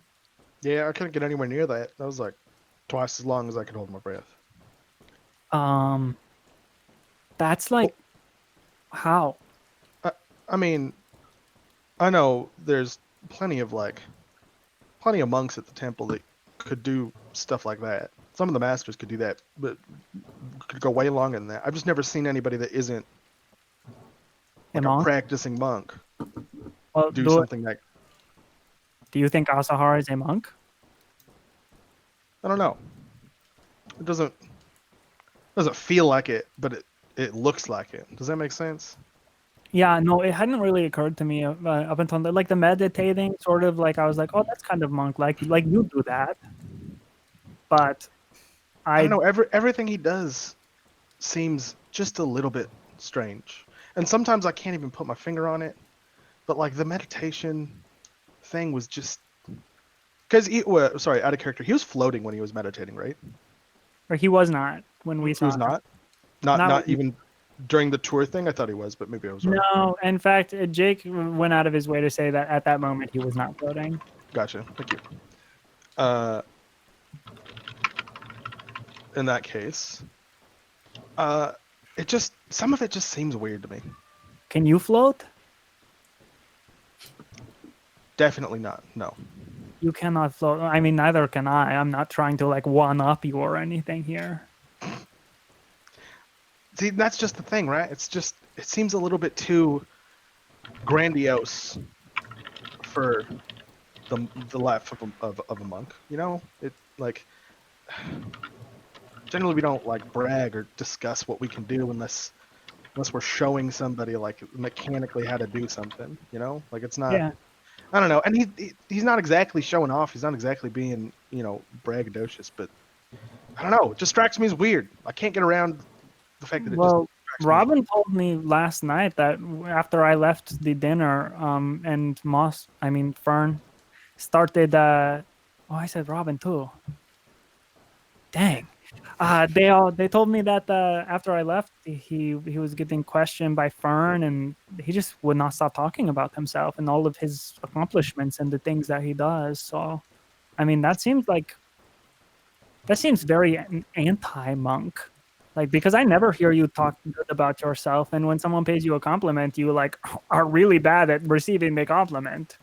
Well, and to be fair, being completely self-absorbed isn't necessarily against monastic beliefs, right? But it's just we generally don't, because the more you're talking about what you can do, the less you're improving what you can do. You know, just going over your accomplishments doesn't give you the next one. So I mean, it's not like completely irrational. It's not like it, but it just feels weird to me, you know? Is Asahar still nearby? During your conversation, he had also gotten out and had walked back to the location where all of you had the banquet. Okay, I'm gonna go bug Asahar. Do whatever you're doing. Yeah, I'm gonna go to the hole, or the future hole, I guess. Cool. Which is like maybe 10 feet to the left. I'm gonna go to the right. I'm gonna go to right there. Yeah. So I wanna move it back to Robin and Thistle. Yeah. So I think I'm basically like possibly wandering, probably asking someone for directions at one point, asking where the band practices, where they would be found. Mm-hmm. But kind of while we're going, Robin just wants to talk to Thistle a little bit. I hope everything's going, okay with all of us. I know we can be a little intimidating, being, so magical, and well, we have a lot of secrets. Are you cool? You all right? You're using your right names around each other, and that seems to make more sense. It feels better. I'm still highly freaked out, but I feel like I've shifted my freak out more to the situation we're in than you. Sure. Well, hey, welcome to the team. I'll tell you what. I mean, I've been like my heart rate has not gone below 80 since I met these people. Honestly, it's just been one catastrophe after another. So I can relate to that. It's scary work we do. Do you think this is another catastrophe? Hopefully not. Hopefully not. I mean, look. Honestly, and this is my pure honest belief. Asahar seems nice. Seems really cool. We've run into a few people who have maybe seemed nice. Actually, that's not true. No one's really seemed nice. They've all been. Well, one guy seemed nice, and he died because his ghost boss killed him. Anyway, look, it shouldn't be a catastrophe. No, it should be fine. Hopefully, an in and out operation. We just need to get that skull piece and go. I don't know. It should be okay. Stick with us though, and we'll, make sure you're safe. Okay, so the skull piece, and then it's over. Yeah. Then we just gotta go. I think. I mean, unless something goes down. I will say, if something happens, if there's an attack here from within or outside, we're sort of morally obligated to help stop it. Or at least, I think I am. I've got a god, sort of two gods that tell me what to do, and I think they wouldn't like if I abandoned people in need. But if no one's in need, yeah, we'll just get the skull and go. Oh, your gods talk to you? Yeah, sometimes. Do you have a god? No. Oh, you should get one. It's really cool. Okay. They give you presents and guidance, and I can create like a water wall now. It's awesome. But like, you're not thinking of starting a group? No. Listen, I've never wanted to be part of a group necessarily. Honestly, before all this happened, Remy and I were just sort of wandering around the world, different wilderness areas. Just being in nature, being alive. I'd very much like to just be alive and end the sentence there. Oh, I agree with that too. They seem very strong. Was that a lie too? Oh no, they are so strong. In fact, there may have been underselling. Ah, okay, that's good. Things that are true, things that aren't true. Okay, I'm making a list. Yeah, just don't let anyone see that list. Keep it close. Keep the list. Oh no, it's in my head. Good. The only list I have is of poisons. And she takes out your little alchemist book. Could I take a look at that later? Study it a little. Oh, I'm an herbalist. Okay. Maybe she puts it right back under. You don't have any interest in using your talents for helping people, outside yourself, do you? Oh, I don't know. I mean, I just seem to work with poisons better. If I could find a way that was less, like poison someone into health. Oh, well, I mean, you can sort of, I think you mentioned, right? You're learning about these poisons so you can learn how to not hurt people, right? There are a lot of, not poisons, but poison-like substances that do, in fact, heal people. Ah, okay, good, because I'm not there yet. I got a lot of notes, but this keeps getting worse. Yeah, I will tell you, the way the world's going, things are probably going to get worse before they get better. But that's why we're here. When this is all done, if you're interested at all, let us know if you want to maybe talk to our people, because we have people working with us who have similar skill sets to you. So you might, find a home there if it's something you're looking for. But no pressure, of course. Yeah, I'm a little trigger shy on joining groups right now, right. But let me have some space. Mull it over. Yeah. It's good people, the ones we know at least. So. Okay. This is. Oh, you go for it. Oh, she's like, this is a good talk, and she mostly means it. Cool. Moss, this is about when you wake up and you are alone in the hut. Moss emerges from deep slumber and puts her makeup on and fixes her wild mane of hair and stares at herself in the mirror, knowing that she's going to have to be Fern again today, just prepping herself for the method acting and the vocal cord strain. And then finally ventures forth in search of her companions. Okay. Where would you like to go, or do you just want to roll perception to try to look around? Yeah, I want to roll perception to see what's going on and what I can see first. I also just want to say, Moss is never truly alone, if you think about it. It's true. I've got Cloaky. They're over there. I'll leave. Yeah, Cloaky's been awfully quiet lately, actually. He doesn't want to blow up. 24. 24. As you walk outside, you can very easily see Krug kind of walking around the pits and kind of maybe kicking some dirt a little bit. I imagine Krug isn't going to dig down. Right? Krug is not. No, Krug is doing a surface level investigation. He's not altering anything. Which Krug, if you can roll me a perception for that. So, yeah. Moss, you see Krug doing that. Okay. Hi, new friend. What are you doing? Oh, I'm just looking around because I don't know what to expect, and I just like to know. Oh, I got a natural 20 perception. No joke, I got a natural 20. Just looking around, are we? With this natty 20, you can see that there is a large, you see these large piles of dirt, right? the whole entire section where people are is physically lower, and then there are like 5 piles of dirt within that lowered section. As you're kind of walking around, you notice that under each one of those large piles, there's actually what looks to be a very large tarp that is underneath it.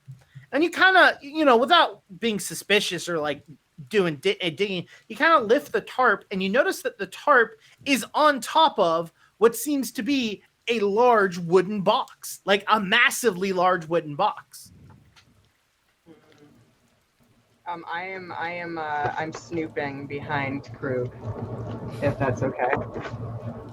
So there's 5 piles of dirt, and then a tarp, and then a large wooden box.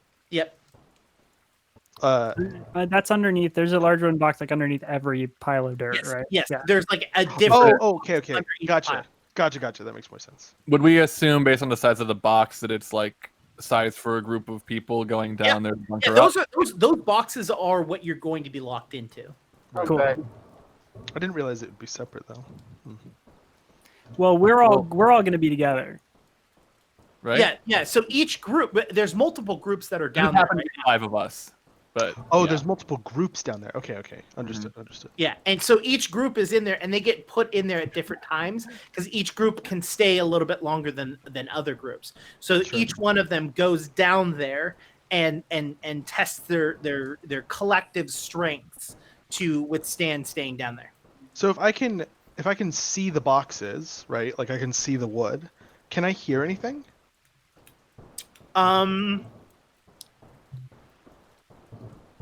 No, I mean, okay. The answer is yes and no. So, Great. Can you hear things? You are physically capable of hearing things, but do you hear anything? No. Okay. Does that make sense? Yeah. I can hear. Yeah. This is Yeah. what you're saying. So Okay. what means is either they're not moving, or Right. they're not talking, or like or magic, you know what I mean? or any number of things. Yes. I'm gonna just to be sure. I'm gonna like bend down and like push my ear up against it if I think that I can possibly do that without being seen. Yeah, because it's kind of like a lower ditch. So if you got down, it would just look like Moss was standing there by herself. Okay. Roll me a separate perception check. This was a trick.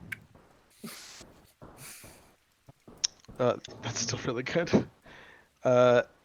25. So you move down there and you listen. You still do not hear anything. With your perception check, even though you were focusing on listening, there's no sort of runes or anything on the box. Okay, so it looks benign. Yeah. Benign and a half. Also, thank you so much for the raid, Samuel Tucker Young. Oh, you're nice. Hello. Hello. Welcome, Samuel Tucker Younger. Creative casters appear. Roll initiative. Woo! Creative casters. That's good. I like that name. I'm going to. Is there like a pebble nearby I can pick up, or a small rock or something? Sure. I'm going to take a pebble or a small rock and put it a little bit higher on the mound of dirt, and then try to like roll it down the mound of dirt in such a way that it hits the top of the box and makes a sound. It does the thing you want it to do. And then I listen very carefully. Nothing.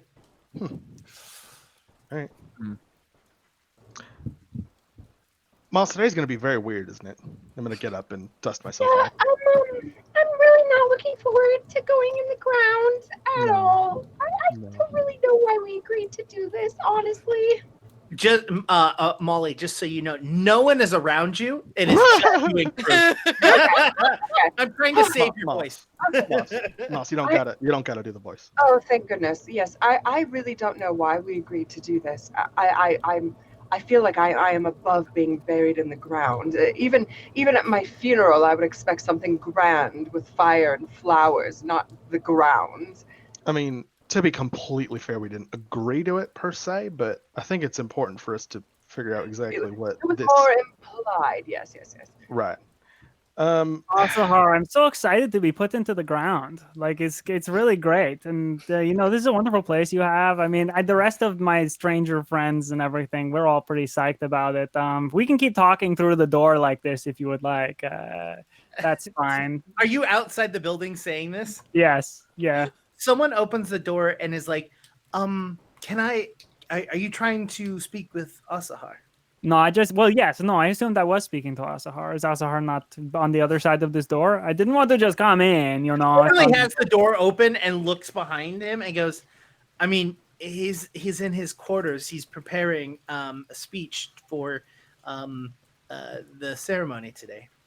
Oh, you're not just going to do it off the dome? You're preparing you're putting some stuff together, pen to paper, quill to paper. Yes, I'm sure he is. Cool. Can I go say some things to him for a moment? Stay here for a moment and I will see if he has a moment for you. I mean, I was just in there last night. I can wait inside.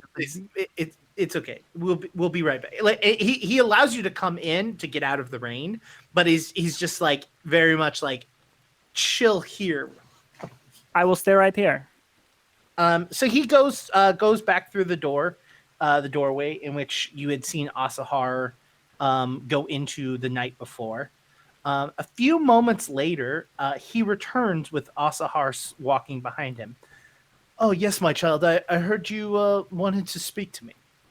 Well, yeah, no, I just wanted to say a couple of things. Like one, me and the rest of the interns, all very excited to be put in the ground. It's going to be dope. We're all going to love it. It seems like it's going to be a big deal. Very cool. Can't wait to see the other people come up from out of the ground. Very big ceremony. Super jazzed about it.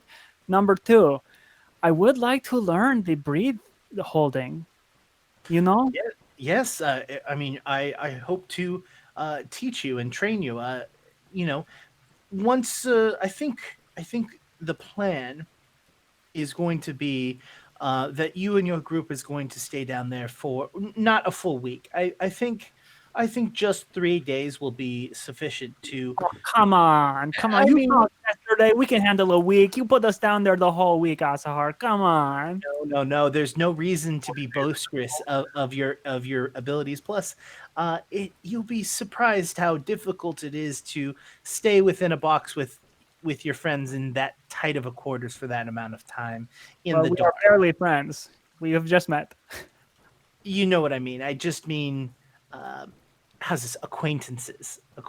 Does that work for you? Well, we are friends, but we are just like, it's very new. So, are you having? I have actually a strange feeling. Are you having second thoughts about this? Yes, my second thought is how awesome it's going to be when I emerge from the box and you go and I look stellar and amazing and you go, oh, my child, get into this water and hold your breath. You know it's quite all right to be nervous. You think I'm nervous? I'm not saying that you are. I'm just saying that maybe your friends are. And you could my friends? be I barely know. the backbone and help them understand how important it is to prepare ourselves for the future. I'm gonna exit like out the door that I'm like standing right next to, and like Moss and Kruger like right outside. So they're maybe like 75 feet. So I'm gonna pop out and I'm just gonna see them and like point and yell like, hey, we need to get some backbones in here. Come on. You need a backbone. You need a backbone. All three of us, also the other two that are sort of strangers, but also my new best friends. We all need backbones. Excuse me, I have a backbone. I do not stand at this height without a backbone. That's a weird voice. Is it different? I'm really tall, so I have a backbone. Wait, hold on. Can you just do the other one? No, Wait, I had Fern, did you? I had a frog in my throat. Oh, dang. Well, put it back in there. No, thank you. It's gone now. Oh, okay. Asahar looks to Remy and goes, the Tiefling, how much do you know of her? I know that she, works with poison stuff, but wants to do not poison things, like kind of wants to help people. She'll give anything a chance, like sort of. Very cautious around new people, it seems. And pretty, if I'm being honest, like, and I mean, kind of paranoid to a degree. Just personally, that is how I have read things. But again, I barely know her. We just met yesterday. Seems very nice. Roll me a perception, please. Oh, 25. You notice that when you mention that Thistle has a focus in poisons, you notice that Asahar doesn't move very much, but has kind of like a moment as you say that. So, we should, you know what? I need to go back. I need to finish preparing.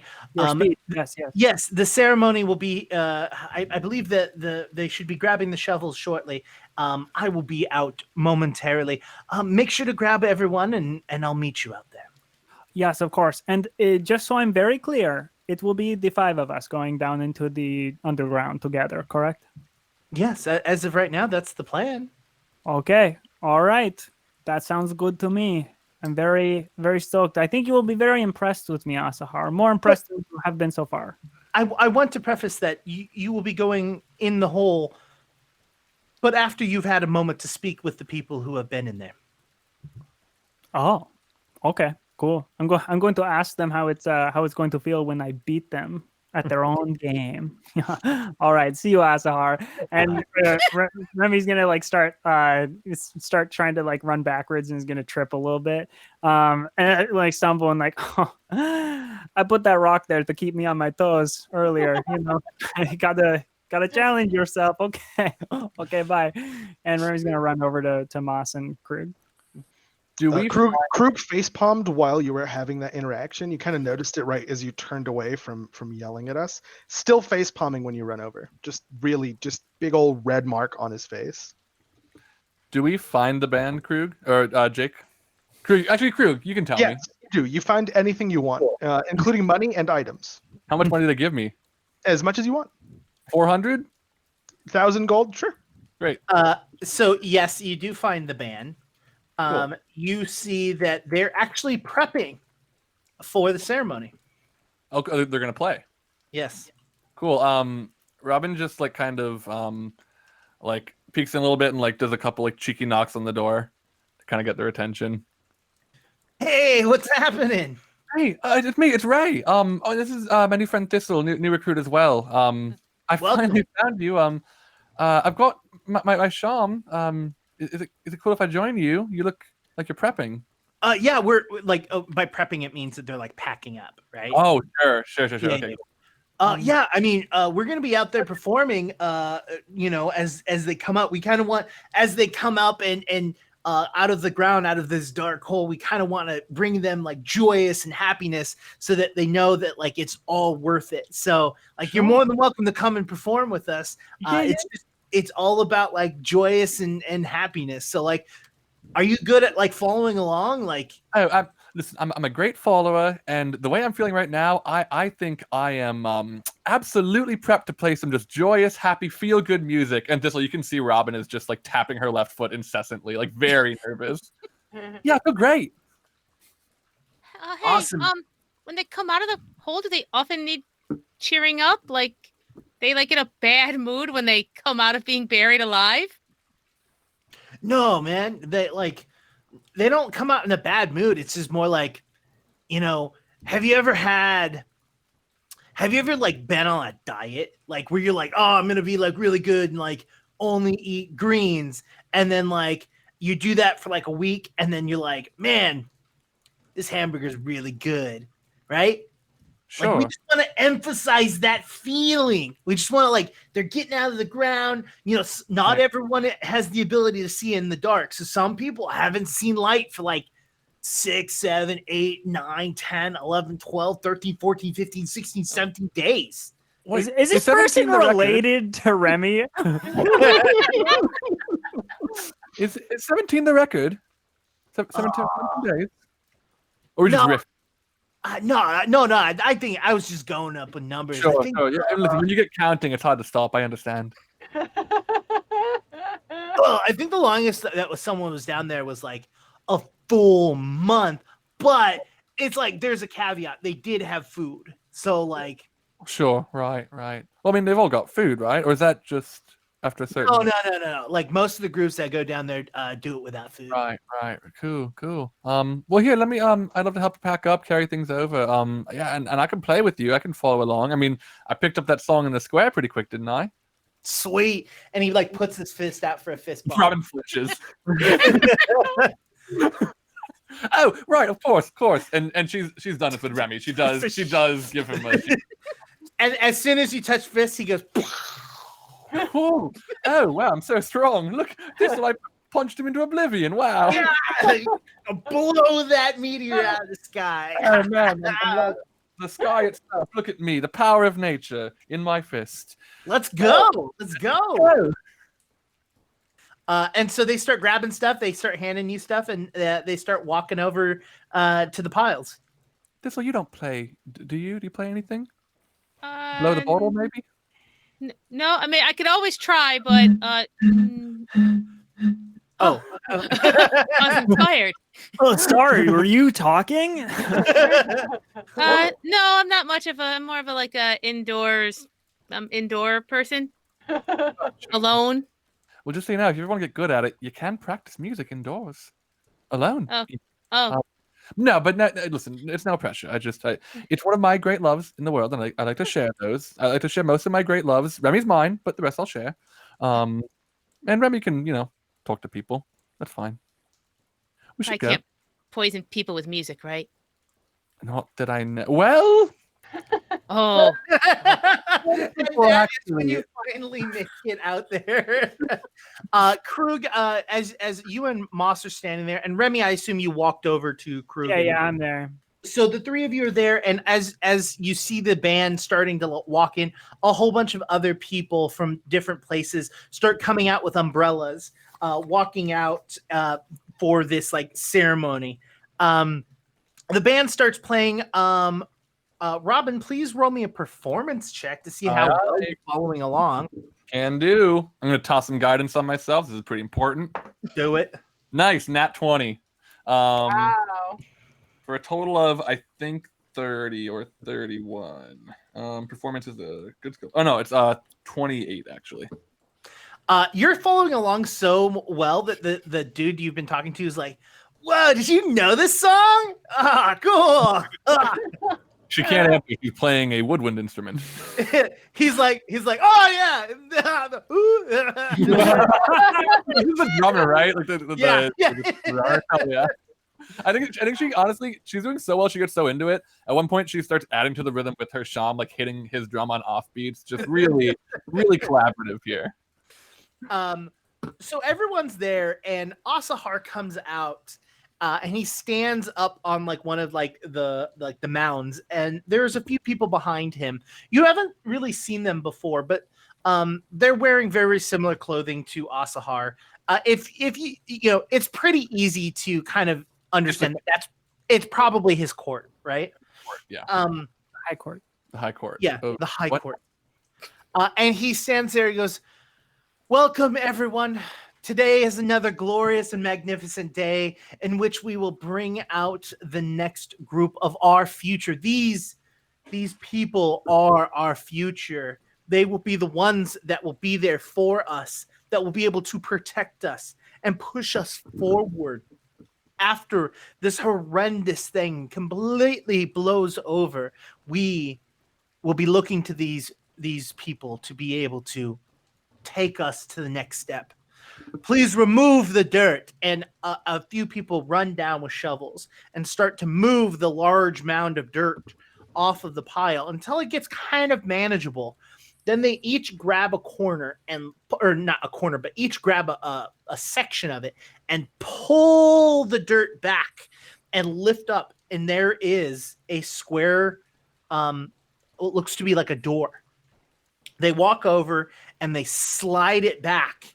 And you can see from where all of you are standing is there's like a little ladder that goes up to this point. and they all look down, and the crowd starts cheering, and the band picks up in speed, and the volume gets a little bit louder. And they reach down and they help the first person come out. They start to climb out, and this person looks a little frail and a little weak, but they come out and they smile, and they walk over to Asahar, and Asahar leans forward, and you can see that there is like an interaction. He's speaking to them, but the music from the band is a little too loud, and the crowd cheering is a little loud. Another couple of people come up, and they all move up there, and Asahar moves his hands to have the band and everyone to quiet down. He goes, "This is the next step. We must leave our friends to have a moment of peace for themselves, to gather some food and get their energy together. And you all will be free to talk to your friends and family once again, and share. They will share onto you their experiences and the light that they bring. Thank you, everyone." And the crowd like starts to cheer, and they start to disperse. But Asahar waves to the group of you and tells you all to come up to him.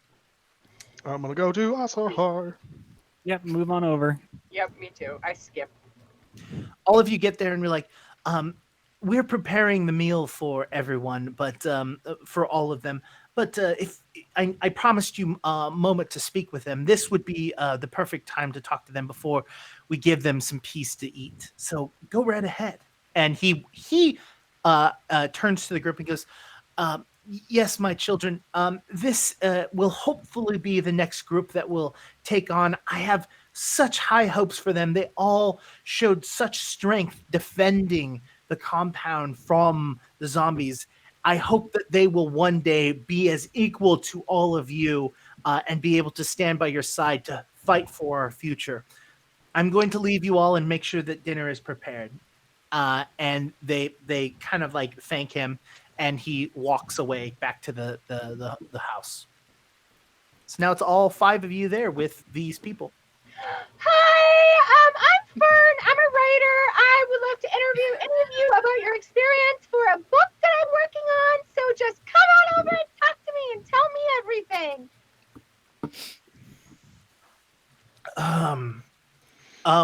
What do you want to know? Oh, well, just how was it? Was it great? Did you have the best time down there? Could you breathe? Yes, we could breathe. It's about focus. It isn't something that is pleasurable. It isn't like a summer vacation to the beach. This is very much a calming of one's mind and body to withstand the external pressures of reality around you. It's definitely a means to strengthen your mind so that stress of what's going on around you won't break you down. Is Do it they all like, look like they agree with Yeah. what this one's saying? Okay. is it like really quiet down there? Do you guys like talk to each other or like make out and stuff? No, none of us made out, as you say. But we talked a little bit, but mostly kept to ourselves and kept in peace. Silence helps us. Silence, or at least for me, I should say. And he kind of looks to the group, and they're like, yeah, kind of for the most part, you know. But yes, all of you are thinking about going down. Is that correct? That's the idea. Also, I think we're worthy. There's no thinking. We are going down. We're going into the ground. We're going into the hall, and we are going to be in there for 3 days, and we're going to come out, and we're going to be enriched with the life and energy that Asahar has brought forward for us. Huh. I You would really like get to into this, huh? look. I understand some of you might have some apprehension. Not all of us, or all of you, and he points at Remy. But I feel like I should tell you something that people that haven't experienced this haven't had the opportunity. All of us are going to go and have a meal. our first meal in over a week. But each of us will have a moment of peace and a moment of meditation. I have gone through this a few times, and the most rewarding aspect is that all of the energy that Asahar has managed to put together in that weird contraption that he has made, we each get a moment with it. We each get to wear it and get to reverse the actions. It's almost like a have you ever seen a crystal that has energy within it, right? It collects and it collects. Well, he can reverse it, and it will fill us with that energy that was within it. We each will have a few moments alone with it and being able to receive this light. It is by far the best feeling I've ever had, and it's really what drives me to continuously do this and to push myself further and further to keep and being able to feel that energy and feel stronger. It's what pushes us. It's what makes us stronger. It's got so much to it. Has no one, I mean, pardon me if this is out of line or something, but has no one ever, I mean, you come out of the whole, I assume in a weakened state, has no one ever just accidentally dropped it? It's a jar. It's made of glass, right? Is that not? Oh, no, you get to sit in a chair and someone puts the cap on you and leaves you there for a moment. Yeah, you don't need to pick it up or anything like that. I'm just thinking, if it were me and I'm coming out of a hole after a week, it's like my arms aren't going to be working and I'm just going to embarrass myself and ruin the whole event. So. No. Has anybody ever failed? Not since I've been here, and I've been here for a few years. Everyone. Well, hold on. Let me rephrase that. What do you mean by fail? Because I mean, I guess I don't know. Has anybody ever not gotten to partake in the? I mean, jar. I'm sorry, that doesn't sound as the ritual. Yeah, sure. Yeah. Has anybody ever done this and then not gotten to partake in that ritual? Has anyone ever freaked out down there? Yes. You can, if there becomes an issue, you can get out. Let me rephrase that. It's not that you can get out. It's that you can send notification and someone will be able to remove the dirt and come get you. There is an emergency button. Yeah, so to speak. So it is possible for some people to have failed, and he does air quotes, right? He goes, people to have failed, but I don't view it as failure so much as haven't reached their potential yet. They haven't become peaceful. They haven't gained the peace that they need to be able to withstand the time it takes to do that. The people that need to leave a little bit early, while have not succeeded in their original goal, they do not have a moment with Asahar and Asahar's power. It's only those who are able to accomplish the goals. I have sort of a weird ask maybe. My family for generations has had this gift of it's sort of like empathy turned all the way up, right? We have a sort of like skin-to-skin contact triggered ritual, right? That just sort of allows me to connect myself to another person for a while, feel what they're feeling, feel what they've been. Would it be all right if I were to link up to you for a little bit? Just kind of, it'll help me to know what's in my future, going in the hole next. Would that be okay? Of course. He places his hand out. Cool, yeah, and she puts one hand underneath, one on top. And first, I just want to detect magic on this group, see if there's any going on with them. There is no magic. There's no magical items. There's no magic nothing. Cool. And I'm just gonna sit there for a minute, and I'll just mutter some random words in Goblin. Like there's the people who know Goblin can tell I'm literally just like going through the dictionary.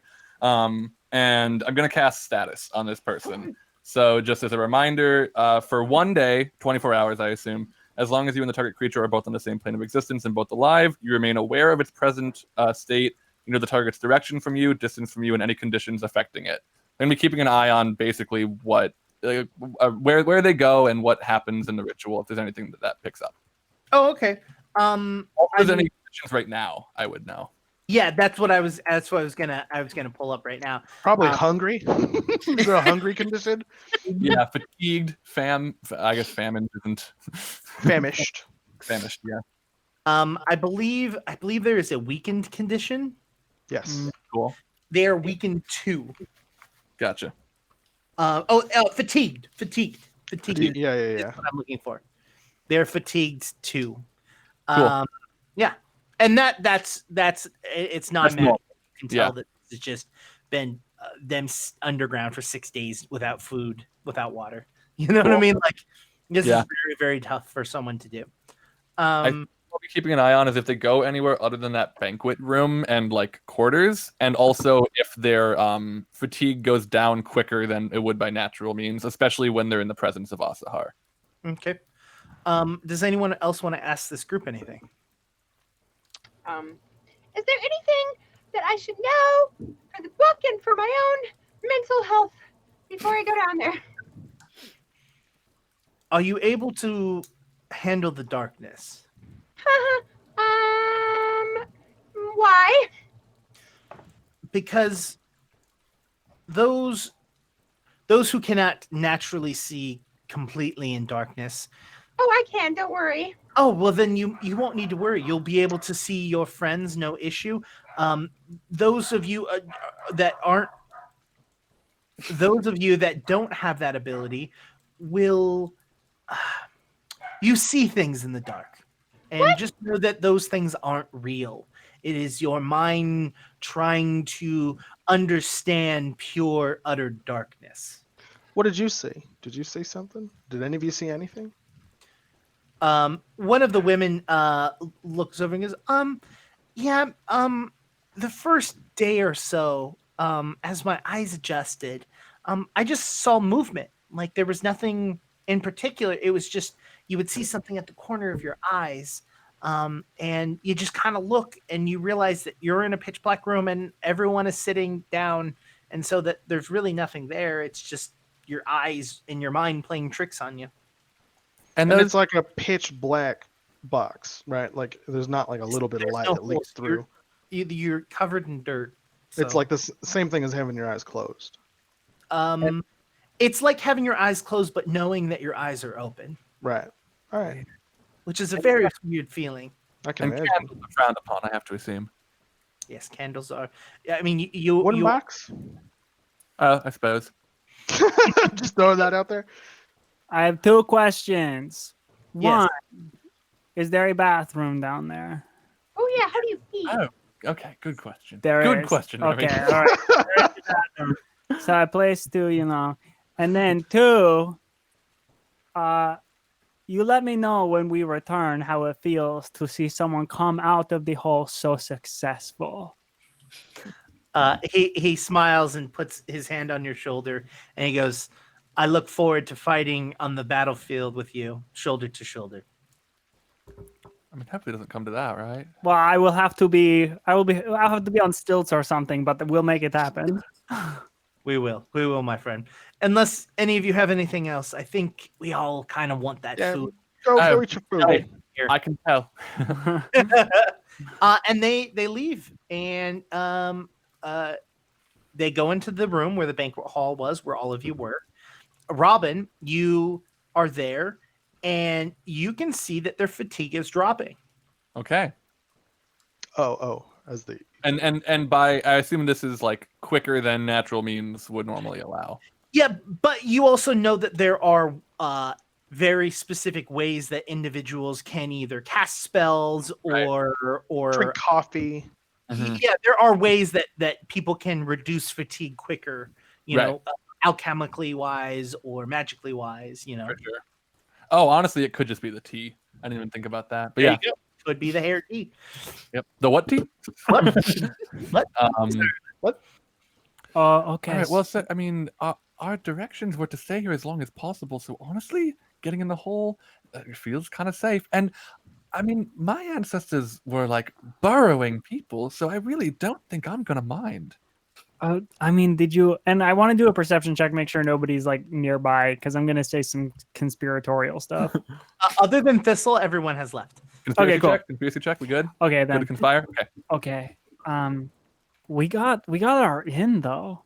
I mean, like, this is perfect. I was going to try to like figure out the way to like get out from the box while it was underground. Like maybe have you like turn into an animal that can dig. Oh, I have plenty of ways to get us out. Yeah. Well, no, but here's the thing.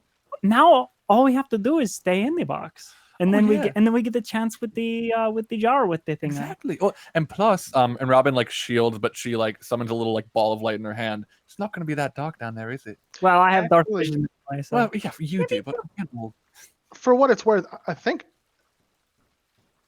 Can you see in the dark? I'm talking to. Oh my goodness, I forgot your character's name. Thistle. Thank you. Sorry about that. Can you see in the dark, Thistle? Yeah. Oh, okay. I think I'm the only one that can't, right? I can see in a little bit of dark, but not all of it. I think.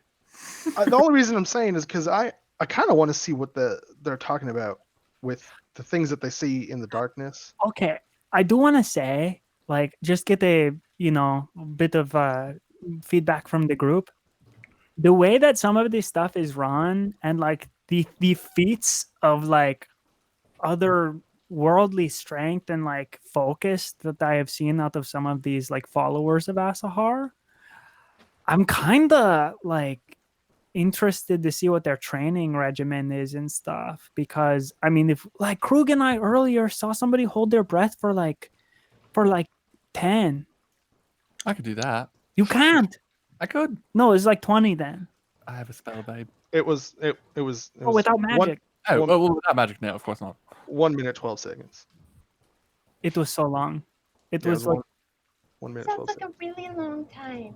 it was really long, and they were like struggling, and I thought they were going to die and like drown, and then they like stopped struggling, and I was like, oh well, they're dead. And then they were like, they did it for like twice like as long and came up, and were like, it didn't seem like what the person said. Like none of this is pleasurable, but they are getting something from it. They are pushing their bodies to their limits. They are doing all sorts of these things. I just like I find it interesting, but also I'm a little wary. But I'm curious. Is anybody else like sort of hyped on a little bit of the aspects of like, this power? First of all, Remy, you're not thinking about like actually joining them, are you? No, are you kidding me? I've Uh, been in one cult already. I'm not going to join another. you're Nope. right. Oh, it's an old one. Just so you know this. We're still not a cult. But Oh they yeah, were no, I was another born one. into a cult called the Mastiffs. Have you ever heard of the Mastiffs? I don't know if she has. No. No. Okay, well, it was around the peaceful cities and stuff, so whatever. On the other side of the whatever. Okay. Actually, don't you have cultist knowledge because of your background? Yeah. Roll that knowledge. I'm gonna say you've been like investigating cults, basically, right? Well, sorry. Like, oh, these look really interesting. Not like totally into being cults. They just tend to end up being cults. Right. You don't Whoops. seek out cults. You just happen to Scooby-Doo your way into them. It's just it's like that person that keeps falling into MLMs, you know? Yeah. Like I don't know why. 17. You still haven't heard of them, so we're still there. So as you talk for a moment, you can see someone leaves the building, right? And they walk straight towards all of you. You're able to kind of notice them before they get the drop on you or anything like that. And they walk over and they say, Thistle. Yeah. Do you have a moment? Asahar would like to speak with you. And she'll like look back at. I should. They'll probably not like. Yeah, there's always time to be buried, right? Oh Okay. wait, Thistle, hold on. If you don't mind, you're going to show me that little like that little hand magic trick over here. Do you mind showing me? It's a magic trick, so I don't think anyone else should see it. Please do not spoil it for me. Can you come show that to to me? Just like really quick. It shouldn't take very long. Okay. Can I have a second? Yeah. Oh, okay. Yeah, it's And not like a she'll- rush. Just Okay. Right there, and she'll head over. Okay. And then I'm gonna, as quiet as possible, Remy in Abyssal. Remy's gonna say, I forgot to tell you. Asahar asked about you earlier, and when I mentioned that you did stuff with like poison and stuff, there was like Asahar's like cat ears. They sort of perked up a little bit. Like there was a little tail. Cute. So it was like an intrigue. You know what I mean? Oh, okay. I don't think I'm not saying feel any which way about it, but I just want you on your toes. Okay. I think I'm gonna feel a little way about it, but thank you. Yeah, no, of course. Hey, you know what? Here, take this ring. I want it back. It's Oh. very important to me. It is my engagement ring. Oh, okay. Take the ring, put it Okay. on your finger. You will be able to take knives out of it. Oh. That's okay. Are they It looks poisoned? like a knife coiled around into a ring, basically. Oh. Thank you. And I thank do. you. I cannot say this enough. I do want it back. Okay. It is very important to me. Oh, My wife was a gorilla, and then we beat each other up, and then she gave me that ring. So Is this still a missile? Okay. It's like, I'd like to think that Krug could still tell that Remy went off on a tangent just now. He doesn't understand anything about a missile. Thank you. That means a lot. Rami. yeah, eso.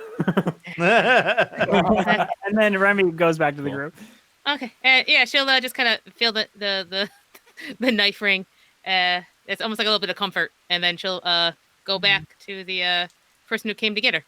Okay, I can go. Come with me. And he takes you back and he brings you off into a little side room, right? As you walk in the room, you can see the group is eating and they're just like devouring the food, right? And it smells so good. He brings you off into a side room and says, Asahar will be here momentarily. And almost as he like opens the door to leave, Asahar is like right there, goes, she's here for you. And he leaves and Asahar comes in and he goes, hello, my child. How are you doing? Okay. I'll be honest. I'm a little worried about being buried, but I mean, you gotta learn things, and that's a way to learn things. That's actually what I wanted to talk to you about. I think that maybe you shouldn't go down there with them.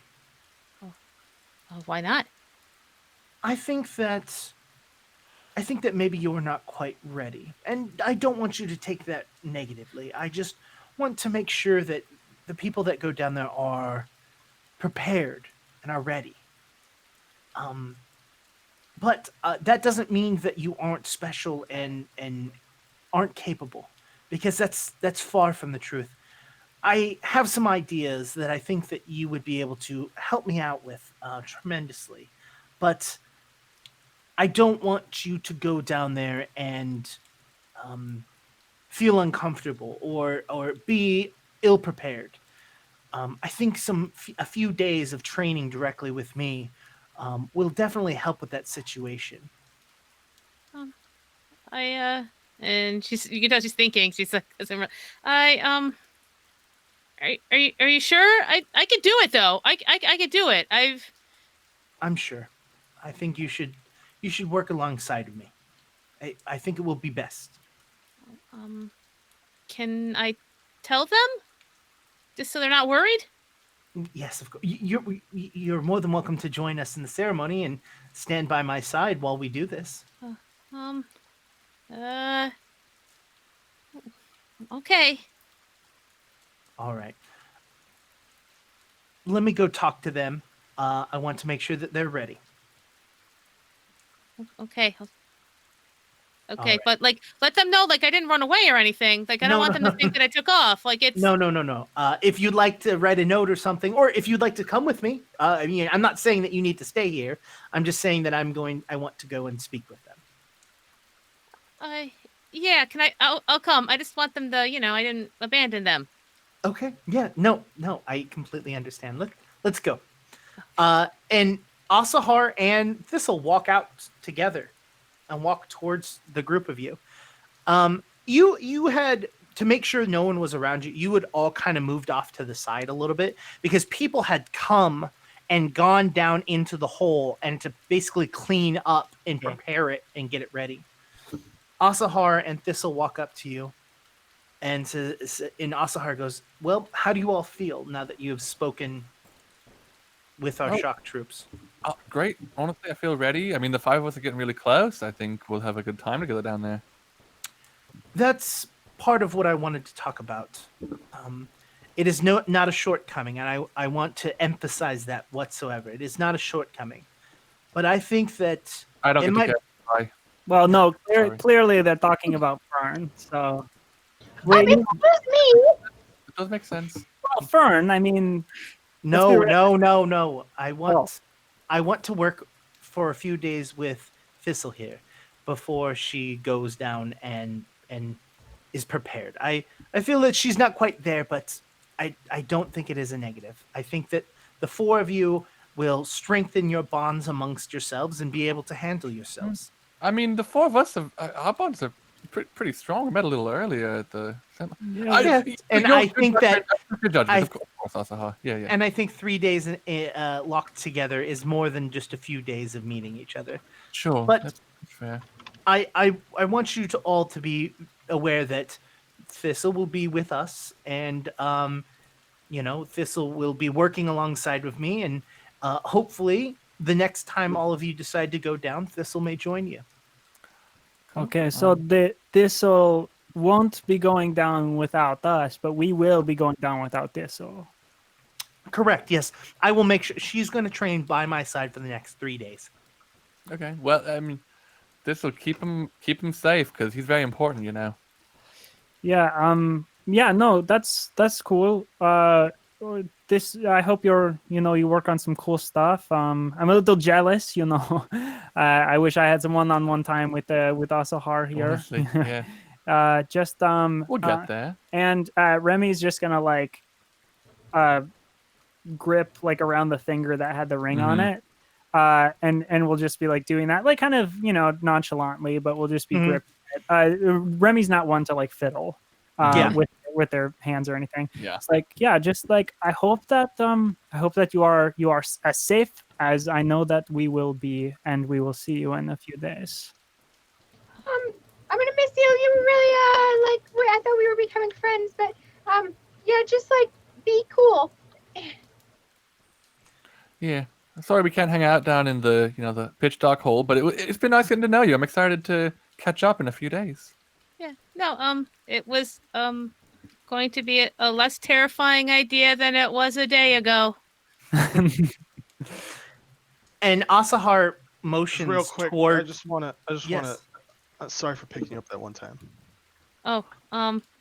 That's okay. Thank you. I'm sorry for being so pick-upable. That's never anything to apologize for. Remember that, Thistle. You'll be surprised at how many people pick me up every day. I pick Remy up. Same. Asahar waves his hand and points over to the freshly cleaned hole and says, "Are you ready?" Ready as I'm gonna be. Remy jumps in. Well, not ready as them. Okay. Yeah. All right. I'll jump in after. Krug, Moss. Moss is not excited about this idea, but she straightens herself up as much as possible and flourishes down into the hole. Krug. Krug's gonna climb down into the hole, and right before his head disappears, he pokes it back up and goes, "I remember you can take care of yourself." And then he puts his head back in the hole. Be safe. I don't think we have a choice. We will. 2 people walk over and slide the wooden panel over. You hear the dirt and the wood grinding across each other as it plops into position. They move the tarp. I'm just kidding. Go ahead. Do your thing.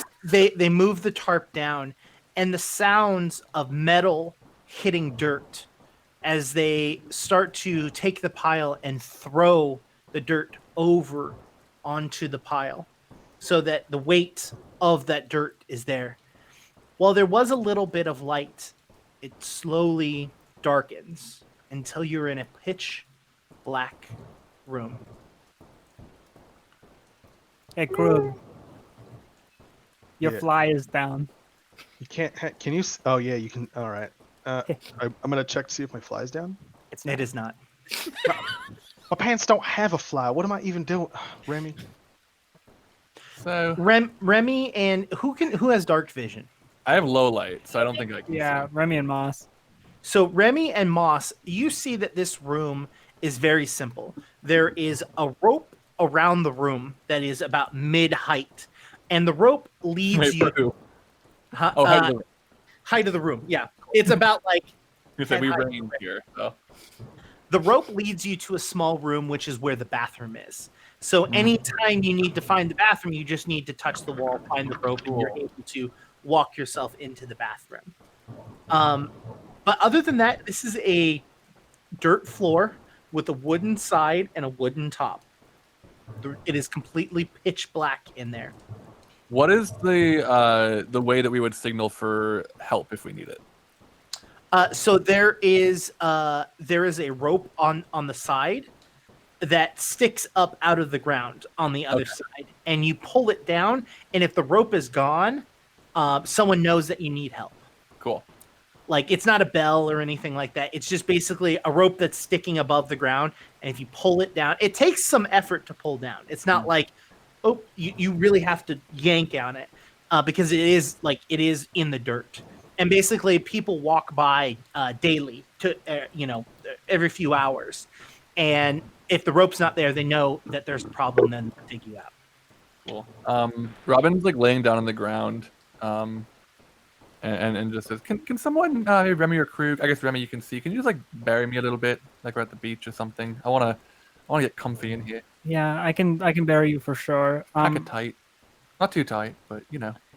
So we're going to do this for 3 days, Yeah. and when we get out, we are going to have access to the jar. What are we going to do? I mean, Tell stories. Please, after we get Moss, out, no one can hear yeah, us you down can- you here. can- Oh yeah. Hold on. It's hard to get out of this. Oh, that's how I speak, right? Like I like think that. so. Yeah, I thought think. remember now. Excuse me. Yeah, I think that's how you speak. By the way, I just want to say, I know we're supposed to be down here with no food, no light, or anything. If we do want to need any of those, I can help us out. Okay, I could do that. But if we want to try to do this proper, I mean, honestly, I'm kind of excited for the challenge here. Although if we do have to come out and fight, I would like to be at the top of my game. So we should discuss that. I think it would be cool if we came out and we looked like fresh. And we Yeah. just Yes, yes. and people were like, "Oh my gosh, look at how good they are." Sure. Are baths something that you can make happen down here? Because I didn't even consider that. I mean, You can clean things. yeah, I can. Well, I can clean things just the normal. I can clean things, not with magic. so much, Don't one but of you have a thing where you can clean things like I'm fairly certain Moss can do that. right? Moss has- Whether or not Moss can do it is another question. I think Moss has prestidigitation, which Yeah, kind which of- allows you to clean a Oh, 5-foot cube that's of right. stuff. Prestidigitation that does it not. Wait, no, I have that too. yeah. You should all have it, or not all of you, all casters. Oh, that's right. It does. Oh, it's that's different effects depending. what Everyone the- heard it. I got Come. prestidigitation. Thank you. I just have prestidigitation too. All right, Thistle's got prestidigitation. I've got it. Speaking of Thistle, Asahar looks to Thistle and says, "Come with me, my child. I would like to show you something."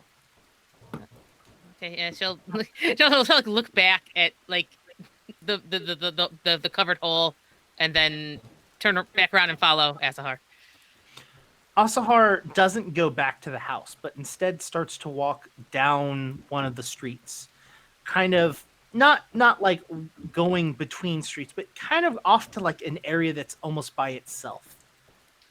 And he goes to the door of what looks to be like this large barn, and he looks at you and goes, "Are you ready? For what? I heard that you have a very particular set of skills that I think would be extremely helpful for our future." Maybe. What did you hear?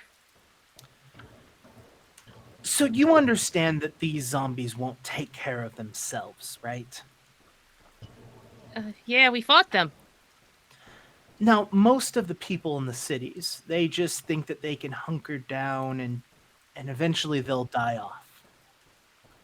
That won't happen. something needs to light a fire under their asses.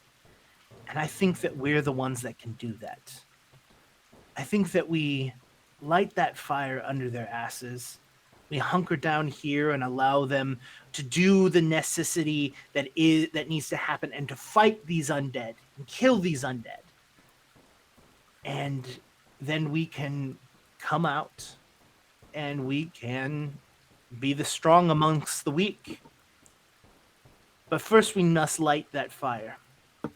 And he opens the door, and the door, as soon as the door opens, a waft of very familiar scents to you, Thistle. It is an amalgamation of poisons. He says, I have a very, very important plan.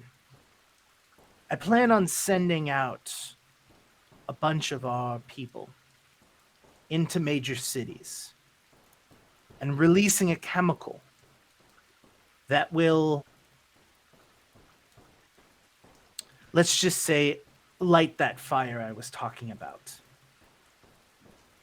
If they think that the zombies have smartened up and have started to convert and figure out ways other than through biting, and that they have decided to use chemical warfare against the cities will need to band together and fight instead of hunkering down. We're working on something that we think we could release in these cities and turn people to zombies. And I want you to be a part of that. And that's where we're going to end today's episode. I want to know before I get on to next week because it's going to affect like what I do, sort of. But the part of the reason I'm buried in the dirt is because I want to see if I can like attune to nature and potentially focus in the future down here. Yes, you can. There was honestly, from Remy can see that this is definitely built for a structure to hold the weight of the dirt. It is not there to capture you or to keep you down there. Like if you changed into something that had a burrow speed, you could easily get out. Sure. That is not the purpose of these. These are definitely not gel cells. These are very, very much, Cool. Love that. Well, Yeah, it feels very Charles Manson trying to ignite like race wars. Feels like Asahar to me. Yeah. No, I actually listened to a podcast about the cult leader that he's based off of, and he was a scary dude. Yep. Well, one thing I want to say is it's really funny that he really talked around the sentence, we needed to take care of these zombies by making more zombies. But I understand like in our version of Asahar, like his logic there. I don't agree with it, but I understand it. Did the real world Asahar have like a similar we need to get people fired up, or was that like we could talk about it later? But I think we should talk about it offhand because I don't want to give away what Asahar does to everyone else that is watching. So let's say our goodbyes. I would like to first of all, before we even do that, I would like to thank you for playing Thistle. She was amazing and awesome. I promise. No, I can't promise I won't kill her, but I promise that it was a pleasure to have you. I'll take it. I have a feeling if Thistle says like the very next line is like, "Oh no, I don't think so. We're not going to see Thistle again." Oh yeah, no. Oh no. But yes, thank you so much for coming and joining us. It was honestly a pleasure. I loved having you on. If Thistle does die, we'll have to figure out a new character for you to come on and play. Okay.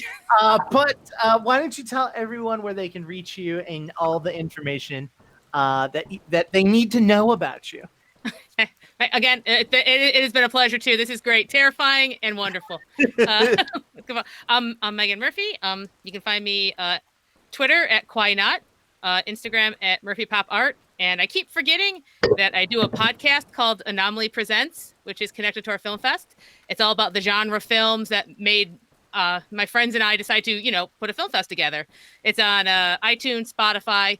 If you want an episode to start with, our Cats episode, like the last time we went and saw a movie together and lost our minds, We legit do was about to say. trash. I was legit about to say the first episode I ever listened to was the Cats episode. Oh, hell We got yeah! into the weeds on that one pretty good. I so love that movie. yeah. I So just still look haven't up seen Anomaly Presents and you'll find us. Awesome. William and Jonas. Cool. I've been Jonas playing Robin. You can find me on Twitter at Jonas Newhouse. You can also find me and William's band on Twitter at Glass Beach Band. We stream on Twitch as well, twitch.tv/Glass Beach Band. We just released a music video for our song Calico. We released a single not long ago, and we have some more really cool stuff coming up as well. So keep an eye on all of our social medias at Glass Beach Band for that. Yeah, we have merch. And we have merch now Which too. is- And you can buy it. In fact, we just reordered the really cool pink Cool Rat hats. So if you want a cool pink hat with a very cool rat on it, and the rat also has a hat, you can do that very soon. But the hat is backwards, so you don't know what's on the front of it. But it's probably a rat wearing a hat. The rat's hat is backwards. You can wear this one however you want. Yeah, but- and you can find all of that. You can find that merch at shop.glassbeach.band. Cool. But I've been William playing Remy Ashwillow. You can find me on Twitter and Instagram at kwilliamwhite. I also run 2 other shows for QueueTimes. One on Tuesday nights at 7:30 p.m. Pacific called Hijinks and Handlebars, which is currently Hijinks and Dungeon World. But we have about 50 episodes backlogged using the Kids on Bike system on the QueueTimes main YouTube channel in a playlist called Hijinks and Handlebars.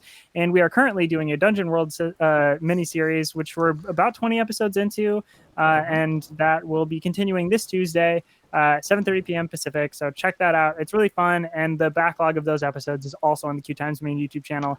What's happening this Wednesday is Killer Set.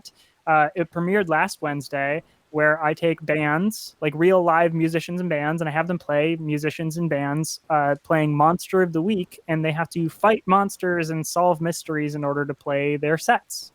So Killer Set, that happens on Wednesdays at 6 p.m. Pacific. Our first band was Pink Shift. They'll be wrapping up. It's a 2-parter, so they just did their first, and now they're wrapping up this Wednesday for the final of their 2-episode gig.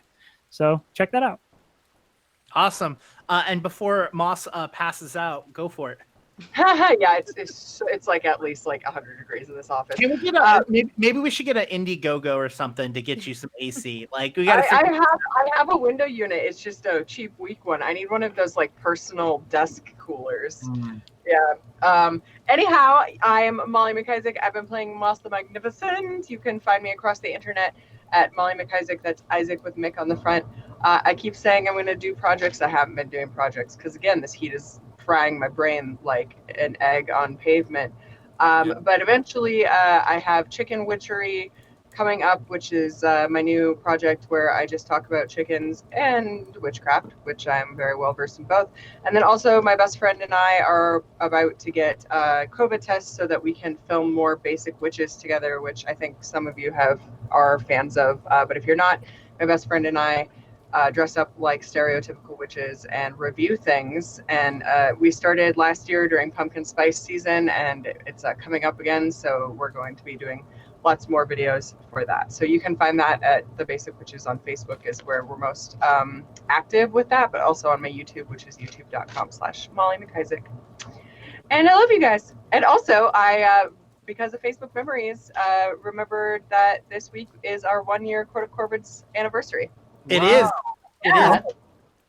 We have officially been going for an entire year. Yep. Amazing. I got it on Facebook as well. I also got a 2-year notification of when Jonas, William, myself, and my wife Lauren streamed the playtest, and we saw the really, really Excellent for the time artwork that we made. And we had a moment of going, oh my God, we're better than we used to be. In fact, someone suggested that Krug and I do a video where we go back and cringe over our old videos. Yeah. It would be the least engaging video of all time because I wouldn't be able to speak. I think people would enjoy that. Yeah. But Krug, go for it. Yeah, people would enjoy that, but Krug would not. Yeah. It's different.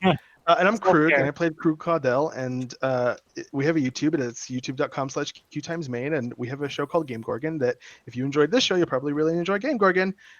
And If you want to reach out to me, you can do it on Discord because that's where I look most of the time. Awesome. And I have been Jake. I've been the GM. If you want to get a hold of me, the best place is to do it on Twitter at IndigoQT. Also, Discord. We have a Patreon as well. That if you want to get in and be a part of that, you can pay $5 one time. All you have to do is one time, and you get access to our RP Discord.